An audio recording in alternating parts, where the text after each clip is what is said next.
I leaned back slightly and brushed her wet hair away from her face. "Listen, Claire. He's not worth it." "What?" she shouted, her voice rising in frustration. "He took everything from me. He lied to me. He never treated me right. He made me feel like a fool." I pulled her back into my embrace. "I'm really sorry, Claire. I mean it. You don't care about me. You just want to say, 'I told you so,' don't you? Go on, just say it." "I would never do that. I'm truly sorry. What happened?" "I did what you said." I confronted him. At first, he denied it, but as we argued, I told him I knew the truth, and he finally admitted it. I held her gently, my hand resting on the back of her neck as I tried to comfort her. He accused me of things I didn't do, claiming I had been unfaithful when I was younger. She looked me in the eyes. "That's not true, Eddie. I never cheated on him. You have to believe me." "Claire, please relax. I believe you." She leaned back against me. "He said all kinds of terrible things and told me to calm down. He acted like nothing was wrong. Our lives were perfect, or so he said. What a joke." We stood close together, her head on my shoulder. "What am I going to do, Eddie?" "We need to eat something. Come on, let me get you some food." I guided her over to the caravan, where I began to look for something to prepare. I found some eggs and put them in a pan, while Claire found 2 beers and opened them easily. She handed me one, looking at me challengingly. "What, you think I've only ever had fancy drinks?" We clinked our bottles together in a toast, and she took a big sip, then sat on the bed. "Forget him, Eddie. Just forget him. All this talk about honesty was nonsense." She took another drink. I scrambled the eggs, adding some chives and garlic. I served the scrambled eggs on 2 plates. She sat cross-legged on the bed with her plate between her knees. After sprinkling salt and pepper on her food, she took a bite. "Oh, wow, this is great."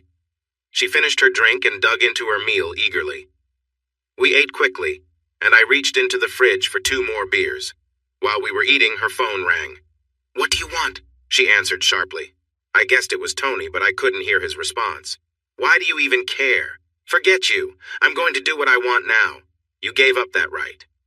Tears streamed down her face, falling onto her empty plate, which I took from her lap. "No, Tony, we are done. There is no more us. You embarrassed me for all these years. You think you're better than everyone else." I tossed the plates into the sink as she continued.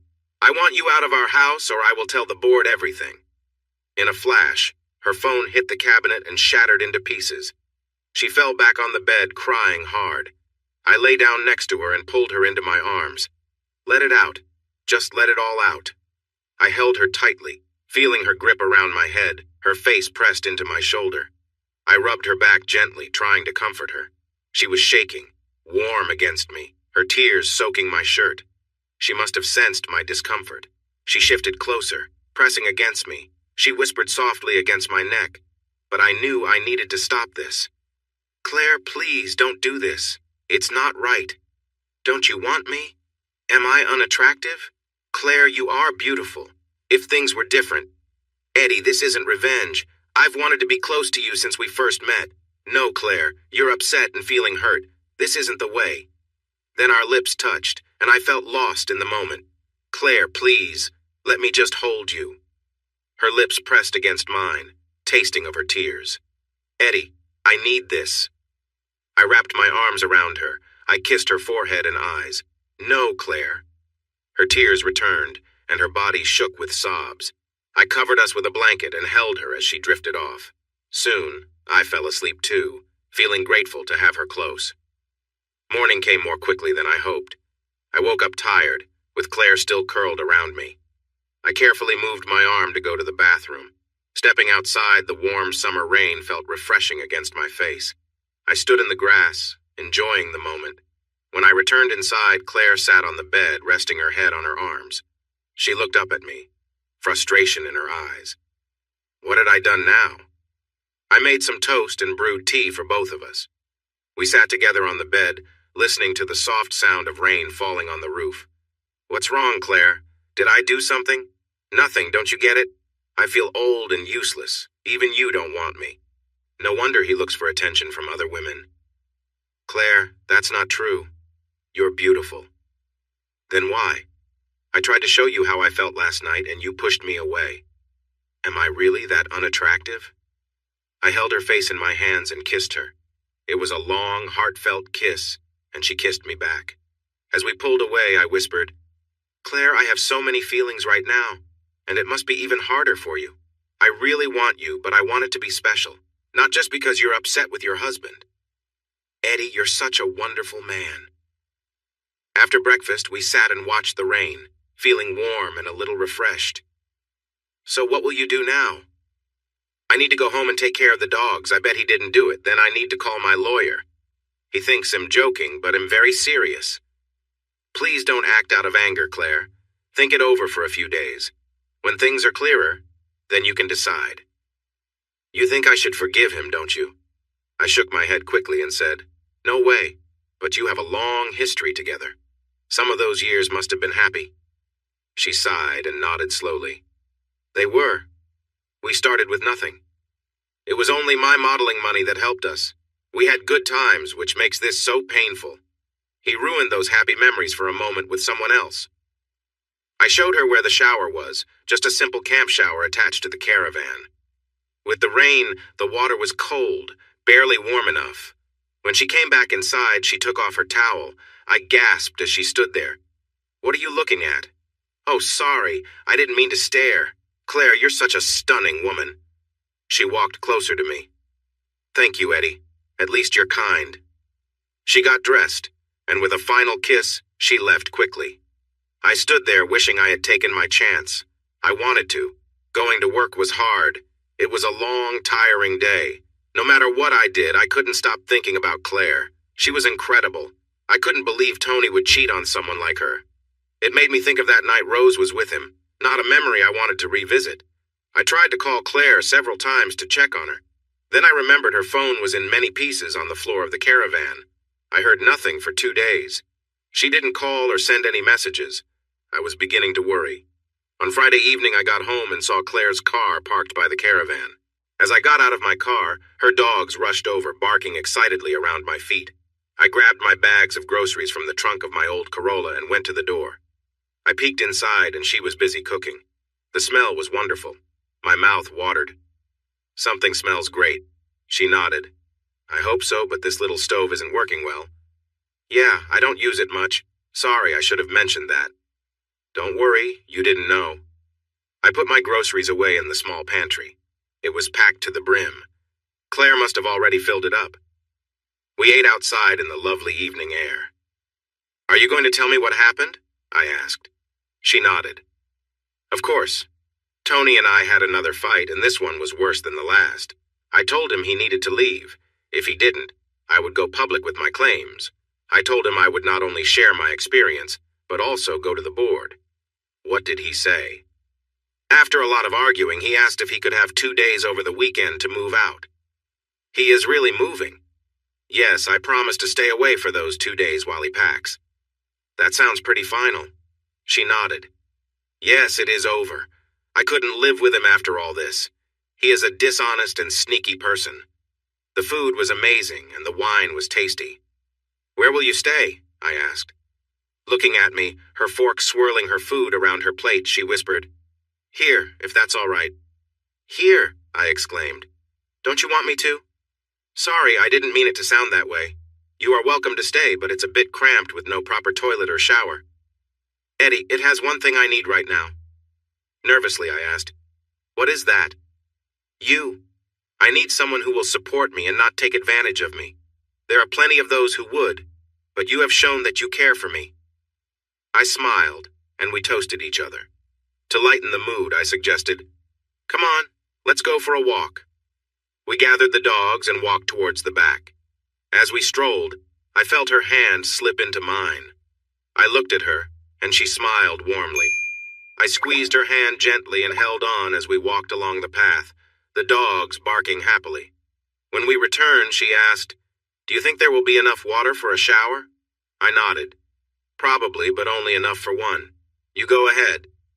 She looked surprised. No, you've been working all day. You go first. She went inside, and I quickly took off my clothes and stepped into the shower, pulling the curtain around me. As I pulled the cord, water spilled out. and I quickly washed up, hoping there might be enough left for a second rinse. The shampoo stung my eyes and I shut them tight, rubbing to clear my vision. Just then, I felt a cool breeze. Before I could react, someone stepped in close to me. When I opened my eyes, there was Claire, right next to me, her face smiling as she reached out to help. She placed her hands gently on my shoulders, and her fingers worked through my hair, massaging the shampoo into my scalp with care. Her touch was warm, and I felt a bit unsteady from the unexpected help. Claire poured some shampoo into her hands, spreading it over my shoulders and back. "Hope you don't mind. I thought we could save some water this way. Is that okay?" I nodded, momentarily speechless. She smiled, and I took a small amount of shampoo, running it gently through her hair. We worked together in comfortable silence, the water pouring down over us, rinsing the suds away as we cleaned up. We laughed as the water suddenly turned cold, jolting us out of the calm moment. Surprised, we both moved to get out of the stream at once, stumbling slightly in our hurry. Standing together on the grass, we looked at each other and burst into laughter, sharing the moment. I quickly grabbed a towel to dry her off. Kneeling at her feet, I wiped down her legs and admired her figure. As I finished, she pulled me up gently. With a mischievous smile, she took the towel from my hands and knelt in front of me, using the towel to dry my skin. While I was getting dried off, she leaned forward and gave me a gentle kiss, catching me by surprise. I had to steady myself. "Oh my gosh, Claire." She looked up at me, her expression playful. "Be quiet, or he'll stop." "No, please don't." "What? Don't you like this?" "I meant stop. Please don't stop." She giggled softly before leaning in closer. In that moment, I felt like I was floating. I wanted this feeling to last forever, but I wanted more. With a playful grip on her beautiful hair, I lifted her gently, placing one hand under her to carry her into the caravan. It could have been romantic, except the doorway was very small. It was quite the challenge for both of us. She laughed and kissed me, put me down. Then we shared a moment of understanding as we stood beside the bed.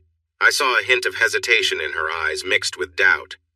"Claire, we don't have to rush into anything. We can wait for another time." "Oh no, you're not getting away that easily. Eddie, this is a big step for me, but I want this just as much as you do." Our time together was filled with excitement and passion. It felt wonderful and comforting to be close to each other. The next morning, I woke up to the warmth of her affection. We shared a sweet moment together, lost in our own little world. Later, we cuddled and talked, enjoying each other's company while the caravan swayed gently around us. The next morning, Claire was gone, leaving me feeling both breathless and a bit tired. I knew I needed to focus and finish the house. Later that day, I heard a car pulling up. I walked outside, hoping to see Claire again, but as I got closer to the door, I noticed another door closing. Claire looked as stunning as always, tall and elegant, but along with her was Rose, who also looked captivating and intriguing. The moment had come. I stood up to greet them. "Hi, Claire." Rose seemed a little nervous, her body language showing she was uncertain. Claire walked right up to me, her yellow dress blowing gently in the warm breeze. When she reached me, she opened her arms and we hugged. "Hello, Eddie, dear. Are you going to say hello to Rose?" We shared a brief kiss, and Claire stepped back. There stood Rose in front of me. "Hi, Eddie," she said softly, her voice a little shaky.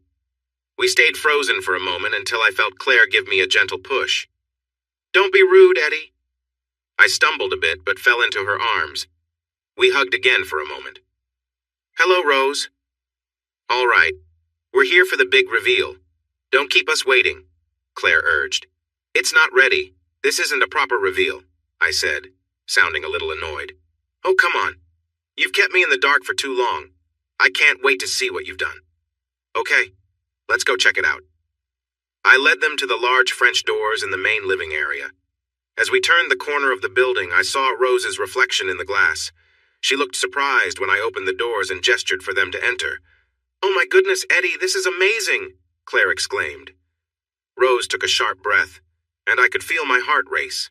She always had that effect on me. I stood aside as they walked past. Rose looked fantastic, more fit than I remembered.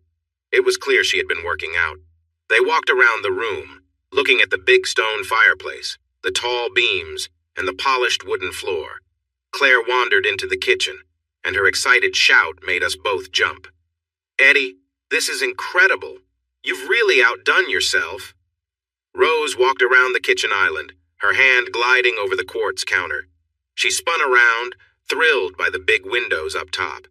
They stood together, opening the pantry and cupboards. Rose looked back at me. "Eddie, it's wonderful. I can't believe you did all of this. You're amazing." They both then went down the hallway to the bedrooms. I heard them laughing, enjoying the space.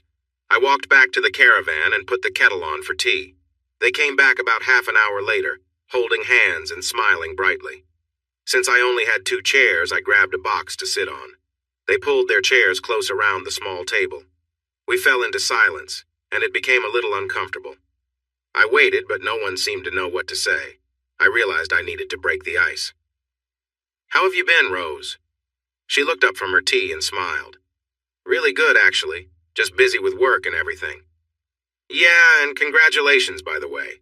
Claire told me you started working with Tony. Are you having fun?" Claire's intense look made it clear she did not like that question. "I actually quit.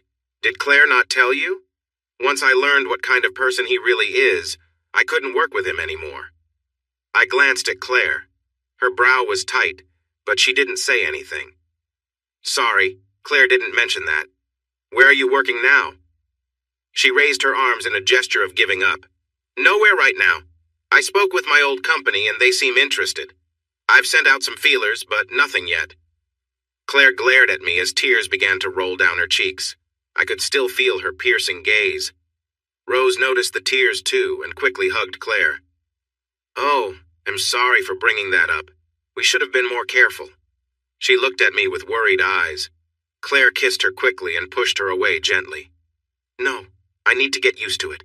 We will be under the spotlight when our divorce becomes public. I need to learn to be strong.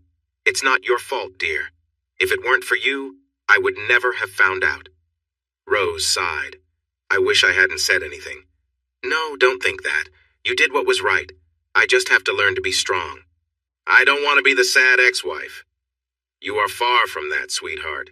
You have so much to look forward to your charity work. People care about you and rely on you. I couldn't get by without you." They hugged again, and I watched as they pulled apart. Claire hadn't told Rose about our situation.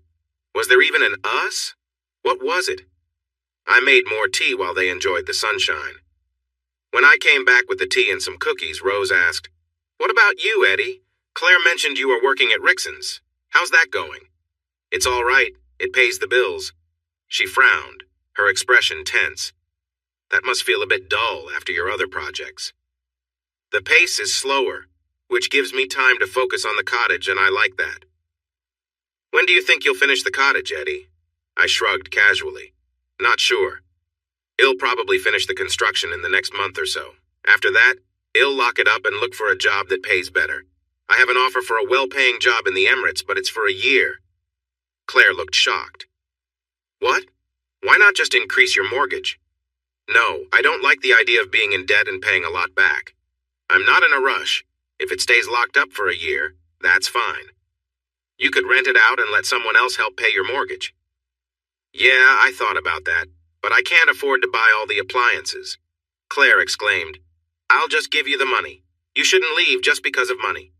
"I'm not asking for charity, Claire. I can take care of myself." "I appreciate the offer, but that's not how I do things." She began to cry again. "I was just trying to help. I don't want you to leave." Rose looked at Claire, deep in thought. "Eddie, I could help you with the money. If you won't let Claire assist you, maybe I could lend you some cash." When I didn't answer, she let out a sigh. "Eddie, I really want to help. You may not think well of me, but I care about you. I would feel honored if you would let me help." I said no. "Thanks for the kind offer, Rose, but I mean it. Keep your money." "Eddie, it's not just mine. It belongs to both of us. The money I earned from investing our funds, half of that money is still yours. I took my fair share. If you made extra from your investments, good for you. Please take the money. With it, you could finish the house. You wouldn't have to travel so much." "Rose, I don't want your money." "Why does it bother you so much?" I scoffed. "Eddie, this place is beautiful, and I want to see it completed. Remember when Tony brought us here after Gordon's party? I was amazed. The old stonework was stunning. I felt bad knowing this was your vision, and I used to turn my back on it. Not everyone sees it like that. No, but you did. I was too focused on proving myself to even listen to you. I heard you and Gordon talk about your plans, but all I could think about was my investments back home. It's okay, dear, Claire said, as Rose started to cry again. Claire embraced her, and they both sat together in their sorrow. I went inside and grabbed a box of tissues, handing it to Rose, who took it with thanks. Thanks, dear. She wiped away Claire's tears and her own, sniffing loudly. Eddie, I didn't value you enough. I was so caught up in my world that I lost sight of you, and I am truly sorry for everything. I'm sorry too, Rose. I said hurtful things. I felt lessened when you turned to Tony for help. It stung because you relied on him for advice and support, even if it wasn't physical. It felt like an emotional affair. Looking up at me with tears in her eyes, she replied, I understand now. I was so upset with you at that time. I found you a good job, and when you turned it down, it hurt. It felt like you didn't trust my choices. No, Rose, you're mistaken. I realized you were right. It was a good opportunity. I just didn't want to owe Tony anything. I could see what he was trying to do. It hurt to warn you, and for you not to see it or take my thoughts into account. Rose wiped her tears, her expression serious. Thinking back, what we know now makes everything look simple. At that time, I thought he was just being kind. I admit I had a bit of a crush. I wanted you back. I felt lonely. I was tired of living without you. I was young and felt left behind. She wiped her nose and sniffed. I was trying to build a future for us. I wanted to make some money so we could finally have a home. I stood there, not saying anything, just looking. She continued, I had a plan. I could earn us money. I laid it all out for you. I showed you everything. I proved I could do it. But even though you promised to back me, you turned on me, shouting like I was a child. I was upset because you didn't tell me. You took our money without even asking me. I had no say in it. Tony said to go ahead, so you did. It always feels like his thoughts matter more than mine. Eddie, it wasn't like that. I didn't tell you because I knew what you would think. You would make it all about him, but really it wasn't. I hoped you wouldn't notice for a little while, and by then, I would have enough to show you I could do it. The tension was thick now, and Claire sensed things were about to get out of hand. She gently held Rose's face, turned it, and kissed her on the cheek. It's okay, sweetheart. Take a deep breath and let it out. Slowly, Rose calmed down. Claire then said, I think we should go now and let you think. Thanks for everything, Eddie. Yes, this place is lovely, Rose added. We hugged before they drove away. My heart raced as I watched the car disappear. Until that moment, I thought I was over Rose. I believed she was a part of my past. Now I realize that wasn't true. Love. I'm not sure. What I knew was that it hurt to see her leave. Claire had complicated things. She was beautiful, but what did that mean for us? What would Rose say when she found out? Would it ruin their friendship? All the talk about an open marriage seemed distant now. I rushed into the house, trying to forget, but their faces were stuck in my mind. Her scent still hung in the air. It was late when Claire came back. I was cooking dinner when she walked in. Her eyes were red and puffy, and she looked upset. I opened my arms wide for her, and we shared a tender kiss that lightened the mood. She smiled at me and said softly, Thank you, love. We sat on the bed, and she quickly finished her food, stealing some of my fries. Eddie, she still loves you. I nodded while sipping my beer. I guess you didn't tell her about us? She shook her head. No, how could I? When we drove away, she was really upset and said how much she still loves you. What could I say? She took a thoughtful sip of her wine. You weren't really thinking about moving away, were you? Kind of. I need to earn some money to finish the house. Please, Eddie. I can't handle it if you leave now. I really need you. You're the only reason I'm managing. I don't know, Claire. I want to finish the house, but the longer I stay here, the deeper in debt I get. I don't want to go. I don't know what we have, but I like it. Is there really an us? Am I being foolish? Eddie, there is definitely an us. I couldn't have made it through the last week without you. I feel lost inside, and you've been my lifeline. I appreciate that you haven't rushed anything. She frowned and added, He'll give you the money. If it means keeping your pride, he'll find you a job. A job doing what? I don't know, anything to keep you here? She smiled playfully. How about being my partner? You could help me out. If that's what you want, I'm sure you could find someone better than me. Eddie, please stop saying that. I love that you're down to earth and not full of yourself, but you always sell yourself short. You're a wonderful man, and I'm very happy with you. She laughed at my blush. That evening, we shared a moment that felt special, and we were learning more about each other. Claire was full of life, adventurous and ready for new experiences.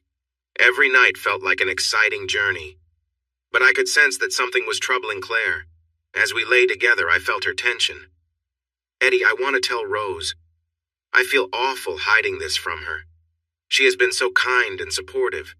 I want to be honest. Surprised, I asked, Wow, how do you think she'll react? I honestly don't know. We've talked, and I know she still has feelings for you and hopes to get back together. If that's true, she won't take it well. You might end up losing her friendship. So you want me to keep lying to her? No, absolutely not. You know I can't stand lies. I'm just worried about what will happen. If she believes there's still a chance for you two, this will really change things. I know, but what can I do? She asks about you all the time. She wants to know how you're doing and how the house is coming along. That will change as soon as she finds out that we're together. It could get really uncomfortable. She held back a tear. I can't keep lying to her. If she reacts badly, I don't know what it'll do. If not for her, I wouldn't have learned about Tony. Okay, what do you want me to do? I'm going to tell her tomorrow. It might be hard because she hasn't been able to find a job. I'll take her to lunch and hope for the best. The next day, I went to work feeling thoughtful. Once Claire told Rose about everything, the chance for us to make up was gone. I spent the whole day checking my phone. Lunch came and went, but still no word. Should I call or text? Texting felt harsh. What if Rose got upset and left? Claire was already in a delicate spot, and losing her best friend would only make things worse. 3 o'clock passed, then 4. Finally, at 5, I was able to leave. I hurried home, hoping to see Claire's car by the caravan, but it wasn't there. I started making dinner. Should I cook for 1 or 2? I decided on 2. Time passed, and my phone stayed quiet. I started to worry. What if something was wrong? I couldn't stay in this uncertainty all night. I had to find out what was happening. I called her mobile. It rang for a while before a cheerful voice answered, Yes. Is that you, Rose? I asked, trying to make sense of it all. Yes, it is. What have you done to my friend? She replied, her voice playful. In the background, I heard Claire laughing. Give me the phone. The voice shifted again. Hello, darling. Are you okay? Claire asked, still giggling. Rose added in, Is that you? You troublemaker. Are you drunk? I asked, surprised. Sorry, yes, we may have had a drink when we got home. Are you at your place? Yes, we're having a good time. Why don't you come over? I was making dinner. I have yours ready too. You sweetheart. Wait, let me ask Rose. Shall we go over? Claire said. Yes, I'm so hungry, Rose shouted. Thanks, my dear, we're on our way. Both of you? Of course. I went back to the stove. How was I going to make enough food for 3? I added more potatoes and found extra chicken to cook. Sinking back on my bed, I thought, what just happened? Half an hour later, my peace shattered. I heard singing and dogs barking loudly. I filled their bowls with water and stepped outside. I looked up the drive and spotted Rose and Claire, holding on to each other, trying to walk straight as they stumbled their way towards me. The singing grew louder as they burst through the door, with Claire at the bottom and Rose sprawled over her. They giggled as they tried to stand up. Claire said, Get up, you're in my way. Rose teased back, You're the one who stole my husband. Claire laughed and replied, I didn't steal him. He was just there. The room filled with laughter as they continued their playful banter. As Rose got up, Claire mumbled, It was an accident. He was just lying there. Oh, really? And you just kept making that accident happen, didn't you? Claire laughed. Oh, yes, and it was hilarious. They chuckled as they helped each other up. What have you two been drinking? I asked. They exchanged mischievous glances. We started with his precious 20-year-old Glenlivet, Claire began, then moved on to his brandy, then his bourbon, and finally, we figured the vodka looked lonely, so we had that too. Rose laughed. He's going to be so mad. Not as mad as you two are right now, I pointed out. Claire grabbed a bottle of champagne from the fridge. Let's have another. I took the bottle from her hands. Don't you think you had enough? No, they shouted in unison. Let's go outside, Claire suggested, pulling Rose along. They linked arms and staggered out into the yard, collapsing into camp chairs. They began talking over each other, laughing and rambling on about random things, lost in their drunken cheerfulness. I brought some snacks out, though I wasn't sure it would help. They were already too far gone. I left them chatting, barely understanding what they were saying as they continued to declare how much they cared for each other. Claire, I love you so much, Rose slurred. I love you more, darling, Claire replied, grinning. Wait, isn't Eddie your darling? Rose teased. Yes, but you're my best friend. I love you tons, Claire said, giggling. Their back and forth was almost nonsense, but they seemed happy. I ate my own dinner, wondering where this was all headed. Suddenly, I heard a loud thud. Rose had slipped off her chair and was on her knees, clearly not feeling well. Claire noticed, lost her balance too, and followed suit. I rushed over, helping Rose back into her chair and then helping Claire. Claire wrapped her arms around me for balance. Oh, Eddie, this is awful. You must think we're a mess. I laughed. You'll both regret this in the morning, trust me. Just then, Rose leaned forward looking sick again, and I quickly grabbed a towel to help her. She didn't smell great, so I guided her inside to wash up. I helped her to the shower, keeping things simple to make sure she felt better. The warm water seemed to calm her down. Eddie, what was I thinking? She whispered, looking embarrassed. I reassured her as she relaxed under the water. Afterward, I brought her back out to the fresh air and placed her in a clean spot. Claire was still a bit unsteady, so I helped her too, getting her comfortable beside Rose. They leaned on each other, resting as I made sure they were both wrapped up warmly, ready to sleep off the night. Thank goodness it was a warm night. Claire had a few clothes there, but not many. Once they were dry, I put fresh tops and bottoms on her and led her into the caravan, laying her on the bed. Then it was Rose's turn. She was so drunk she was out cold. I quickly changed her into clean clothes. The tops were a little loose. Claire was definitely bigger than Rose. At least they were dry. As I put her clothes back on, I noticed how fit she looked. Her new workout routine had really shown results. Her muscles were firm. She looked great. I lifted her up and brought her inside as gently as I could. I laid her down beside Claire. As soon as Claire felt her next to her, she murmured, I love you, Rose. They snuggled up together, half awake, while I stepped outside to clean up and change my wet clothes. When I returned, they were already fast asleep. Outside, I looked around. What a mess. I grabbed the hose and cleaned the area to get rid of the smell. I searched until I found my old sleeping bag and brought it outside. Sleep came slowly. I went back inside a few times to check on them. They were asleep, all wrapped up together. How did that happen? I curled up with the dogs next to me. Morning came with light breaking through the clouds. I peeked out of my sleeping bag and took a deep breath. I had a feeling that there would be a lot of mixed feelings under the surface from last night. I could still hear their snores outside. Slowly getting up, I stretched and filled my lungs with fresh air. I gathered all the wet and dirty clothes and walked to my little shed that I used for laundry. I tossed them in, started the wash, and went back inside to make some tea. Even with all the noise I made, they didn't wake up. They were sound asleep. I made a cup of tea, hung the clean clothes on the line, and waited. It was amusing to listen to them as they started to stir. Rose was the first to wake up. What happened? Why are we in bed together? Shh, please. My head is pounding. There was a pause, then Rose again. Claire, why am I wearing your clothes? Please, quietly. Are you? Rose must have started to realize where they were. Oh no, why are we here? I can't remember anything. Stop, please. I really need tea.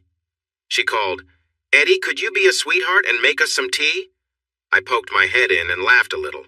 Morning, you party animals. Rose looked at me, but I couldn't read her expression.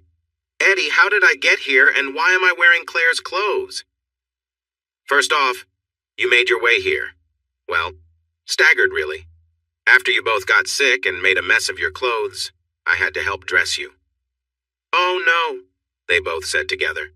I made some tea and took it outside. They followed me, Claire looking hurt, and Rose wrapped up in a blanket. "Where are my clothes?" I pointed to the clothesline, and she sighed. "Thanks, Eddie." We sipped our tea quietly with the occasional "oh no" escaping as memories from the night before came back to mind. It took about 30 minutes before they were ready to eat. I kept it simple, toast and jam, with coffee for Rose since I knew she loved it. That started to clear the air a bit. Rose kept glancing at me, and I could see some sadness peeking through her brave front. Claire was the first to speak up. "Rose, will you be okay with Eddie and me together?" She nodded. "I'm surprised, but I'm glad you have someone to help you." Claire smiled and held Rose's hand gently. "Thank you. I know this is shocking, especially for me." Rose then looked at me. "So, what happens now? Are you going to tell people, or keep it a secret?" Claire answered, "I would prefer if nobody else knows until I finish things with Tony. I don't want to give him any reason to cause trouble." Rose agreed. "That makes sense. But is this forever, or just a short thing?" "Rose, it's too early to say. I didn't plan for this. It just happened," Claire replied softly. "That's understandable. I feel sad, happy, and confused, but mostly happy. I care about both of you." I realized this was her way of handling her feelings. Then she surprised me with another question. "Where are you going to live?" Claire turned to look at me quickly. "Oh, wow. We haven't even talked about living together." "Rose, we're still getting to know each other. I'm sorry if this is difficult to hear. But you are living together, right?" "Well, I'm just trying to give Tony some time. He's moving out, and once he is gone, he'll go back home. Then maybe we'll talk about living arrangements." Rose was persistent. "If you live together, it makes sense to be at your place because it's much bigger." Claire looked at me and I raised my shoulders. Rose then asked, "What will you do with this place if that happens?" I didn't have an answer. She quickly said, "Would you sell it to me, or at least rent it?" "Rose, we're jumping ahead. Claire might not want to stay with me by then. Can we please take things one step at a time?" She thought about it. "But it's a possibility, right?" I shrugged again. "Yeah, I guess it could be, but it's not even finished yet. I might not be able to finish it." "I don't mind. You'll buy it like it is." I chuckled quietly. "You can't afford it." "How much do you want for it?" £400,000, I said without thinking. She frowned, did some quick math in her head, and replied, "Sold." The two of them changed in the caravan. I heard their laughter as they jostled for space. When they stepped out, Rose and I hugged, and she whispered, "Please take care of her. Don't hurt her. She can't handle being left again." I wouldn't do that. In a soft voice, she said, "You did it to me." As they got ready to leave, Claire came over and wrapped her arms around my neck, leaning in close. Our lips met in a kiss that felt electric. I felt her weight shift as she balanced against me. As we pulled away, I noticed Rose watching us, her eyes filled with tears and the saddest expression I had ever seen. I felt awful. I was doing the worst thing possible, kissing another woman in front of her. I kicked a stone hard as they walked away. "Ugh," I grumbled to myself. "What's wrong with me?" Just a week earlier, I was thinking about making things right, and now I was reminding her of my mistake. The week went by, and I tried to call Rose. I must have picked up the phone 100 times, but always hesitated. What could I say? "I'm sorry for hurting you." Claire decided to move back home. Tony was asking lots of questions and being quite difficult. He was trying to make things hard for her. Now that the truth was out, Claire had seen how he had not been faithful. Each thing she learned revealed more of his wrong choices. He had a serious problem. We met every day for dinner or drinks. We talked, and the real Claire came out. She was warm, funny, and caring. Strangely, her bond with Rose seemed to grow stronger. After seeing us kiss, I thought Rose would walk away, but she showed real strength. If I had seen her with someone else, I would have lost my cool. On Wednesday night, I began cutting some wood for a deck. I was focused and didn't notice the car pull up. I nearly jumped when someone patted my back. My heart raced as I turned to see Claire and Rose. I switched off the saw and said, "Wow, Claire, you scared me. You can't sneak up on someone with a saw." She looked sorry and said, "Sorry about that." I took off my safety gear and walked over to them. Well, we got tired of waiting. You never called, so we thought if you weren't taking us out, we would come to you. That phone call popped back into my mind. Yes, I was supposed to pick them up for dinner. Sorry, I said. She gave a playful growl. It will be fine, but you need to behave. Rose was spreading a blanket on the ground. We're having a picnic. They began to unpack baskets filled with food and drinks. As we lay down, delicious smells filled the air. Wow, spicy chicken wings, Mongolian barbecued spare ribs, and fresh salads. It was a real feast. While we ate, Claire skillfully guided the conversation. We talked about many things: work, music, friends, and funny stories. It was such a fun night. It was well past dark when Rose decided it was time to go. I felt disappointed when she started to pack up. Claire looked puzzled too, but didn't say anything. We shared hugs, and Rose and I exchanged a quick kiss. It felt a bit awkward, but it ended our visit on a nice note. It was a freeing moment. It wasn't much, but it felt like another step towards something. I wondered if the changes in my life meant more than just keeping busy with the house. Was I secretly trying to win her over? I couldn't find the answer. As it often happened in my life, I was at a turning point. The house was nearing completion. It needed finishing touches like lighting, doors, paint, and of course appliances and furniture. I had used up my credit card, and now the extra payments were draining my bank account. I could continue living my current way, putting the house project on hold. I could work on it bit by bit, but would have to stay in the caravan. More importantly, Claire and I were growing closer, even though I didn't see her much lately. She was busy fighting for a fair deal with Tony. Their situation was in the hands of lawyers and had become very intense. He wasn't giving in easily. I wasn't sure who leaked some of his personal issues to the media, but a local journalist was after the story. There were many unpleasant stories surfacing. Tony's struggle was now not just with Claire, but also with the board. His reputation took a serious hit, and they wanted him out. Thankfully for him, the Old Boys Network supported him. This may have led him to settle with Claire, allowing her to keep the house, while he took the beach house and his cars. They split everything equally, and he agreed to pay her a significant amount of financial support. Once the deal was settled, Claire felt relieved. She returned to spending nights with me in the caravan. We shared some incredible times together, exploring new things without any hesitation. Rose had turned down things that Claire welcomed with open arms. Now Rose and Claire were closer than ever. They had always been good friends, but now they were practically inseparable. When we went out, it was never just Claire and me. It was always the three of us. It was fun, and it certainly made me feel good to have two wonderful women by my side. What started to bother me was when Claire began suggesting people for Rose to date. She wanted Rose to find happiness, so she took on the role of matchmaker. That might have been fine for Claire, but it drove me nuts. Fortunately, Claire's choices were not right for Rose. The men she introduced her to were all snobbish types. Even I could see that these weren't the right fit for Rose.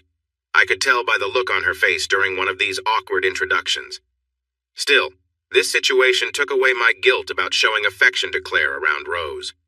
Claire had planned another double date for us and Rose, with her latest match being a banker. While getting ready in the caravan, Claire said, "Hurry up, darling. We don't want to be late." "I don't care. I don't even want to go," I replied. "Oh, don't be like that, my love. I just want to help Rose. She's feeling lonely." "But it's not our responsibility. We aren't her caretakers." "No, but we are her friends. Don't you want to support her?" "Claire, she is my ex-wife. It doesn't feel right to go on dates with her. It's uncomfortable." Now, my love. Rose doesn't mind. I feel bad that she wanted to try again with you.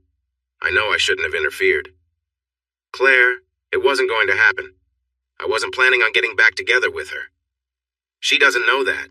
Surely you can see her sadness when we're out together. I feel like I can't even kiss you around her because of how it affects her." "I understand that. That's why I think Rose should handle her own life. But she hates going out alone." "Then maybe you should go out without me. Let me stay home." "No, if this is a way to make things right, we both need to be there for her." We picked up Rose on the way, and as usual, she looked fantastic. She had been spending her free time at the gym, and was in great shape. We arrived at the restaurant just after her date, Matt. We met him at the bar where he ordered drinks. I noticed Rose's expression change when he started speaking. His accent was posh and not her style. I tried to spark a conversation, mostly because Claire nudged me in the ribs. Claire says you're a banker, Matt. Yes. I'm here to close a deal. What about you? Oh, me? I'm just an engineer. Nothing special. Oh, stop it, Edwin. Matthew. He's a project manager, right, dear? I shrugged. I guess it doesn't really matter. I turned to Rose and asked, how's the job search going? Good. I think I'm making progress. I spoke to my old boss and she wants to bring me back. I'll get my old job again. I chuckled, trying not to sound skeptical. Back to where you started. Claire chimed in. Yes, but now she has much more experience. I'm sure they will offer you a better deal, right? Matt, how long are you staying in town? I interrupted. Another week or so. How do you like the old place? He scrunched his face. I suppose it's okay. It's not like London, though. There's so much more to do there. Good restaurants, he said, sounding unimpressed as he looked around. This was one of the nicer places in town. The table fell silent for a moment. What do you do in your spare time? Hobbies and things? The usual stuff. Golf, squash, polo when I can. Things are a bit busy right now. Polo sounds fancy. I enjoy sailing when I get the chance. I have my own boat. Really? A boat? That's impressive. I tried to hide my feelings. I guessed he also drove an expensive car. Are you into cars at all? He frowned. Not really. I have a Rolls, but it's an older model. Must be 2 years old. What about you? Oh, my old car. I drive a Corolla that's nearly 20 years old. I noticed Claire wince and Rose laugh. Matt looked around, not really understanding. We moved to our table and ordered our meals. Matt ordered more drinks for everyone. He took a long time to choose a nice bottle of wine for dinner. I could guess what he was thinking. Eventually, he picked the most expensive one. Claire kept the conversation going, guiding us and making sure there weren't any awkward pauses. However, Matt seemed a bit lost when Rose and I started talking about work. That led to her favorite topic, the house. Eddie, when are you going to prepare the papers for the house sale? Trying to sound serious, I replied, when Claire makes an honest man out of me. Claire shot me a look and I continued, until then I still need a place to park my home. Matt looked shocked. Goodness, do you live in a caravan? Claire replied sharply, oh, for goodness sake, Edwin. Then she turned to Matt. He's joking with you. He's actually building his own house, renovating a cottage to be exact. Claire gave me an amused glance and I saw her smile slightly. Oh, forget it, she said. I'm sorry, Matthew, but Eddie is a free spirit. He really does live in a caravan. We just didn't want to make Rose uncomfortable. He looked a bit confused. I don't mind, Edwin.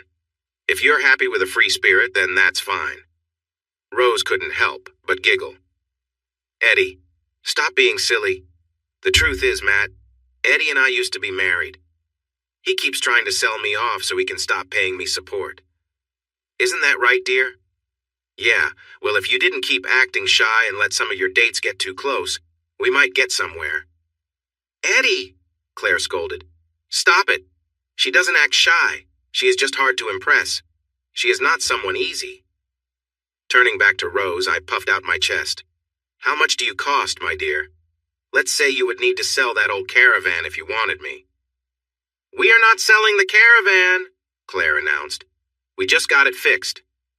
Rose and I laughed out loud. Matt just looked at us like we were all a bit odd, which we probably were. Claire sighed. Forgive us, Matthew. We were just trying to be funny. Please don't take any of this seriously. He nodded, but he looked uncertain. His usual calm demeanor was fading. Matt's fancy wine arrived, and we all had to taste it as if it was the best drink we'd ever had. Because Claire, Rose, and I were so close, the conversation flowed easily, and Matt, poor Matt, started to feel left out. He tried his best. The trouble was, Rose wasn't that interested. We moved to a bar with live music where Claire and I danced. In the end, Matt got Rose up to dance, but they looked awkward together, and I could tell it wasn't going well. What made me uneasy that night was the way Rose watched us. Her gaze was sad. She was with a guy who wasn't too bad, but she looked at us like a puppy watching another dog with its favorite toy. As we danced, Claire whispered, Go and check on Rose, will you please? Yes, Your wish is my command. I tapped Matt on the shoulder. Can I take a turn? I'd love to dance with my wife. What? Oh, I see you're joking again. No, really. She's my wife. This is just for fun. Sorry. He walked away, looking for something to say but struggling to find the words. Rose slipped into my arms easily. Her head rested on my shoulder and she whispered in my ear, "Could you please pick the next song? Claire's taste is terrible." "Hey!" I replied sharply. She chuckled softly. "Sorry, that doesn't count with current company." "Yeah, I get what you mean. It seems like she wants someone like Tony. She's not thinking of me. Did you tell her what you wanted?" "Yeah, I told her. I said I just wanted a wealthy guy who's really impressive." "How did she find that out?" I asked. "She told me she checked him out for me. She said he was quite impressive." She couldn't hold back her laughter. "You'll have to talk to her about it. Her taste is awful." "Yes, he had money, but honestly, he was just okay." "Wow, is that all? What a disappointment. I heard you wouldn't consider anything less than great." "Exactly. I mean, I have standards, right?" We danced easily. Her presence was comforting, and her scent filled the air.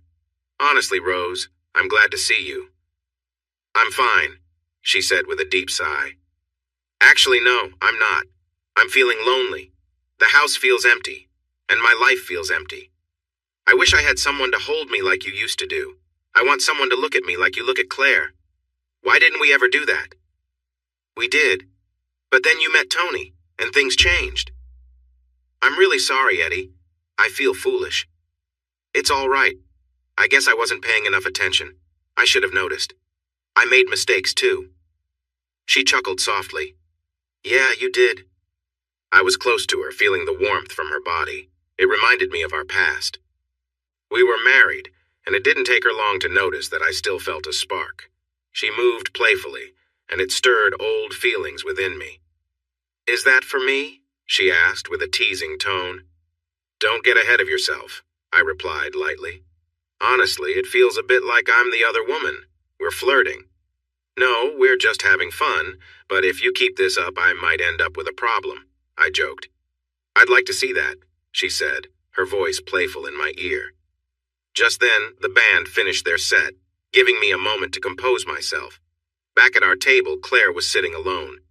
"Where's Matty?" Rose asked. "You scared him off." "I think he didn't know how to handle the situation," I replied. We all chuckled softly as Claire said seriously, "Seriously, how are we going to find you a new husband?" "I don't need a new one," Rose said. "I just want my old one back. You liked Matty. Why didn't you take him? A swap could have worked." Claire looked surprised and pulled back, clearly taken aback by Rose's comment. Realizing she crossed a line, Rose quickly added, "Sorry, I was trying to lighten the mood." Claire nodded, a smile creeping back onto her face. "I've said before that I'm sorry for how things turned out. It wasn't planned. I didn't mean any harm." Rose sighed and took a big sip of her wine. "I know, but it's tough seeing you both together. Sometimes it's hard for me. I'm trying to be supportive, but at this moment, I'm struggling." To comfort her, Claire wrapped her arms around Rose and leaned in for a quick kiss on the cheek. It started as a friendly gesture of comfort, but the way they leaned into each other caught my attention. Their connection, although simple, felt charged in the moment. Claire looked tenderly at Rose, showing support in a way that truly mattered. Her hands held Rose's arms gently, moving across them and resting on her chest. It wasn't just a simple touch. Her hands moved, creating a sense of closeness, her fingers gently playing with sensitive spots. The kiss went on, and I struggled to look away from the surprising sight before me, but the sound of surprised voices pulled my attention around the room. Rose and Claire were clearly at the center of the evening's focus. Some people watched with interest, while others whispered their disapproval. Most were left speechless, taken aback by what they saw. Claire eventually let go of Rose, her hands sliding back up to her shoulders. As she raised her head, they paused, gazing into each other's eyes. Rose was the first to speak. "Wow, Claire."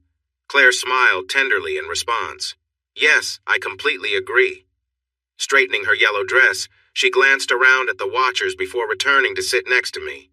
When she leaned in, her lips touched mine softly, gently, invitingly as we kissed. Under the table, Her hand that rested on my leg slowly moved up. She gave me a gentle squeeze. Breaking the kiss, she looked into my eyes.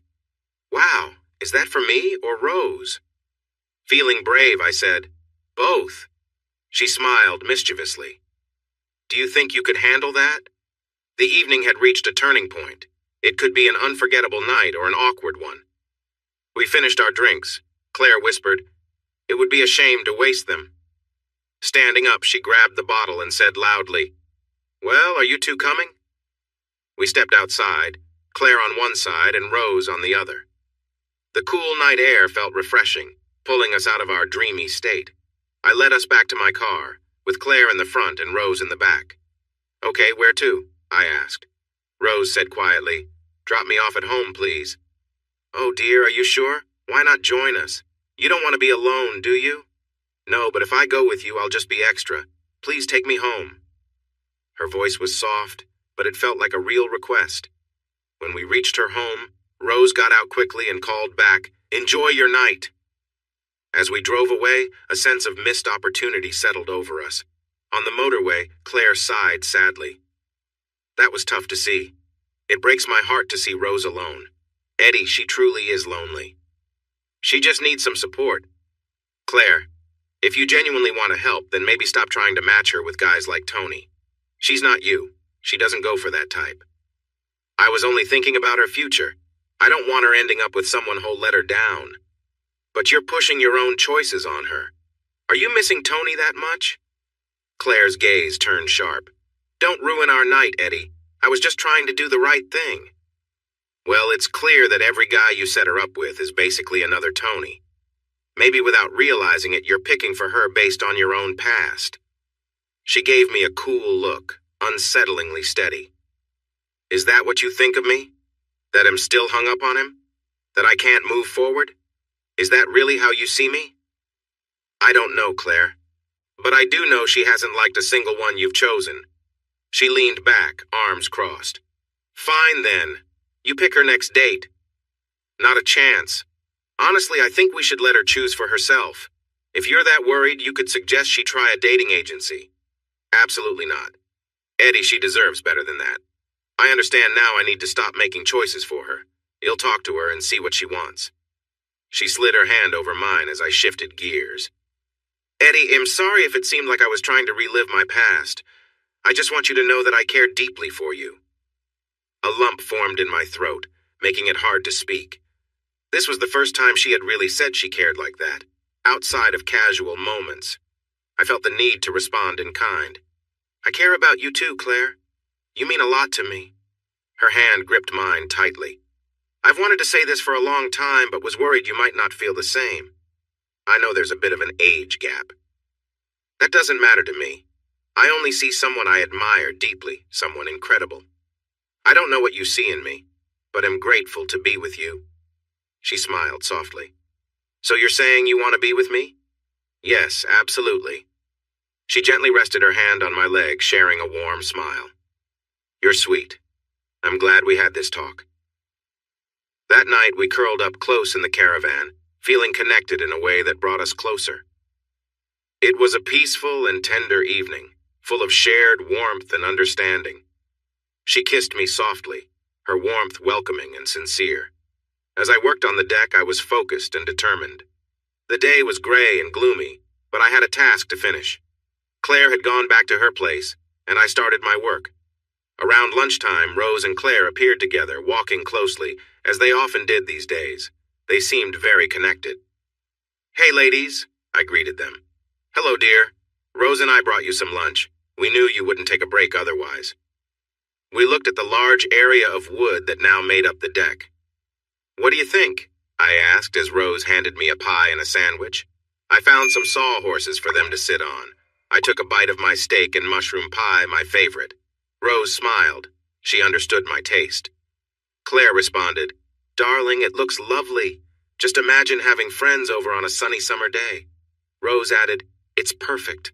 It matches the house and the size is just right. After finishing our meal, Claire took Rose's hand and said, Let's go inside. I cleaned up while they moved indoors. I could hear them discussing furniture, light fixtures, and rugs for decorating. Rose was snapping pictures with her phone. Once I tidied up, I was closing the storage shed when Claire and Rose appeared behind me. "Eddie, we need to chat about decorating," Claire said. "I don't think so," I replied, feeling frustrated. "I've already told you that I can't afford it. I don't even have enough money to finish building. It will just have to wait." Rose urged, "Aren't you tired of living in the caravan? The house is so close. You could be living in here soon." Looking between them, I responded firmly, "The caravan is fine. It works for now." "Eddie, we just want to help you. Let me lend you some money." I felt irritated.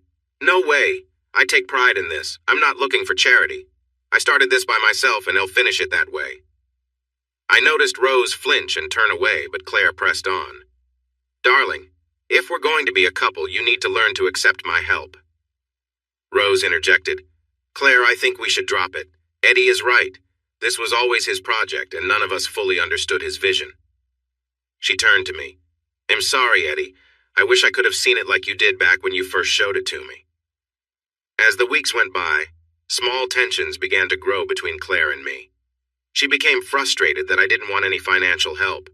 She also encouraged me to move into her place. "Why should we stay in the caravan when we have this amazing house so close? It just doesn't make sense, my love." We were sitting comfortably in her home, pondering our next steps. After finishing a lovely meal, we were relaxing on a comfortable couch. "It's all I can manage. I want to finish the work, and staying in the caravan lets me put in longer hours." "That's nonsense," she replied sharply. "It's just a 5-minute walk. We can shower and sleep in a real bed without having to climb over each other to get out." She was right, but this big house reminded me too much of Tony, and I didn't like being here. "I understand, Claire, but I feel out of place. I half expect Tony to come bursting in any moment." She frowned at me. "Are you saying you won't move in here?" "Not right now. Maybe later. But for now, the answer is no." "Do you expect me to move in with you?" "I'm not sure. This has all happened so fast. I love you, Claire, but sometimes I wonder if I'm just a way to get back at someone." "That's really hurtful. I've told you I love you. I want to live with you, but it doesn't make sense to leave this house empty while we stay in a caravan." "You could sell it." She looked at me, shocked. "Eddie, this house is mine. I found it. I negotiated for it and paid for it.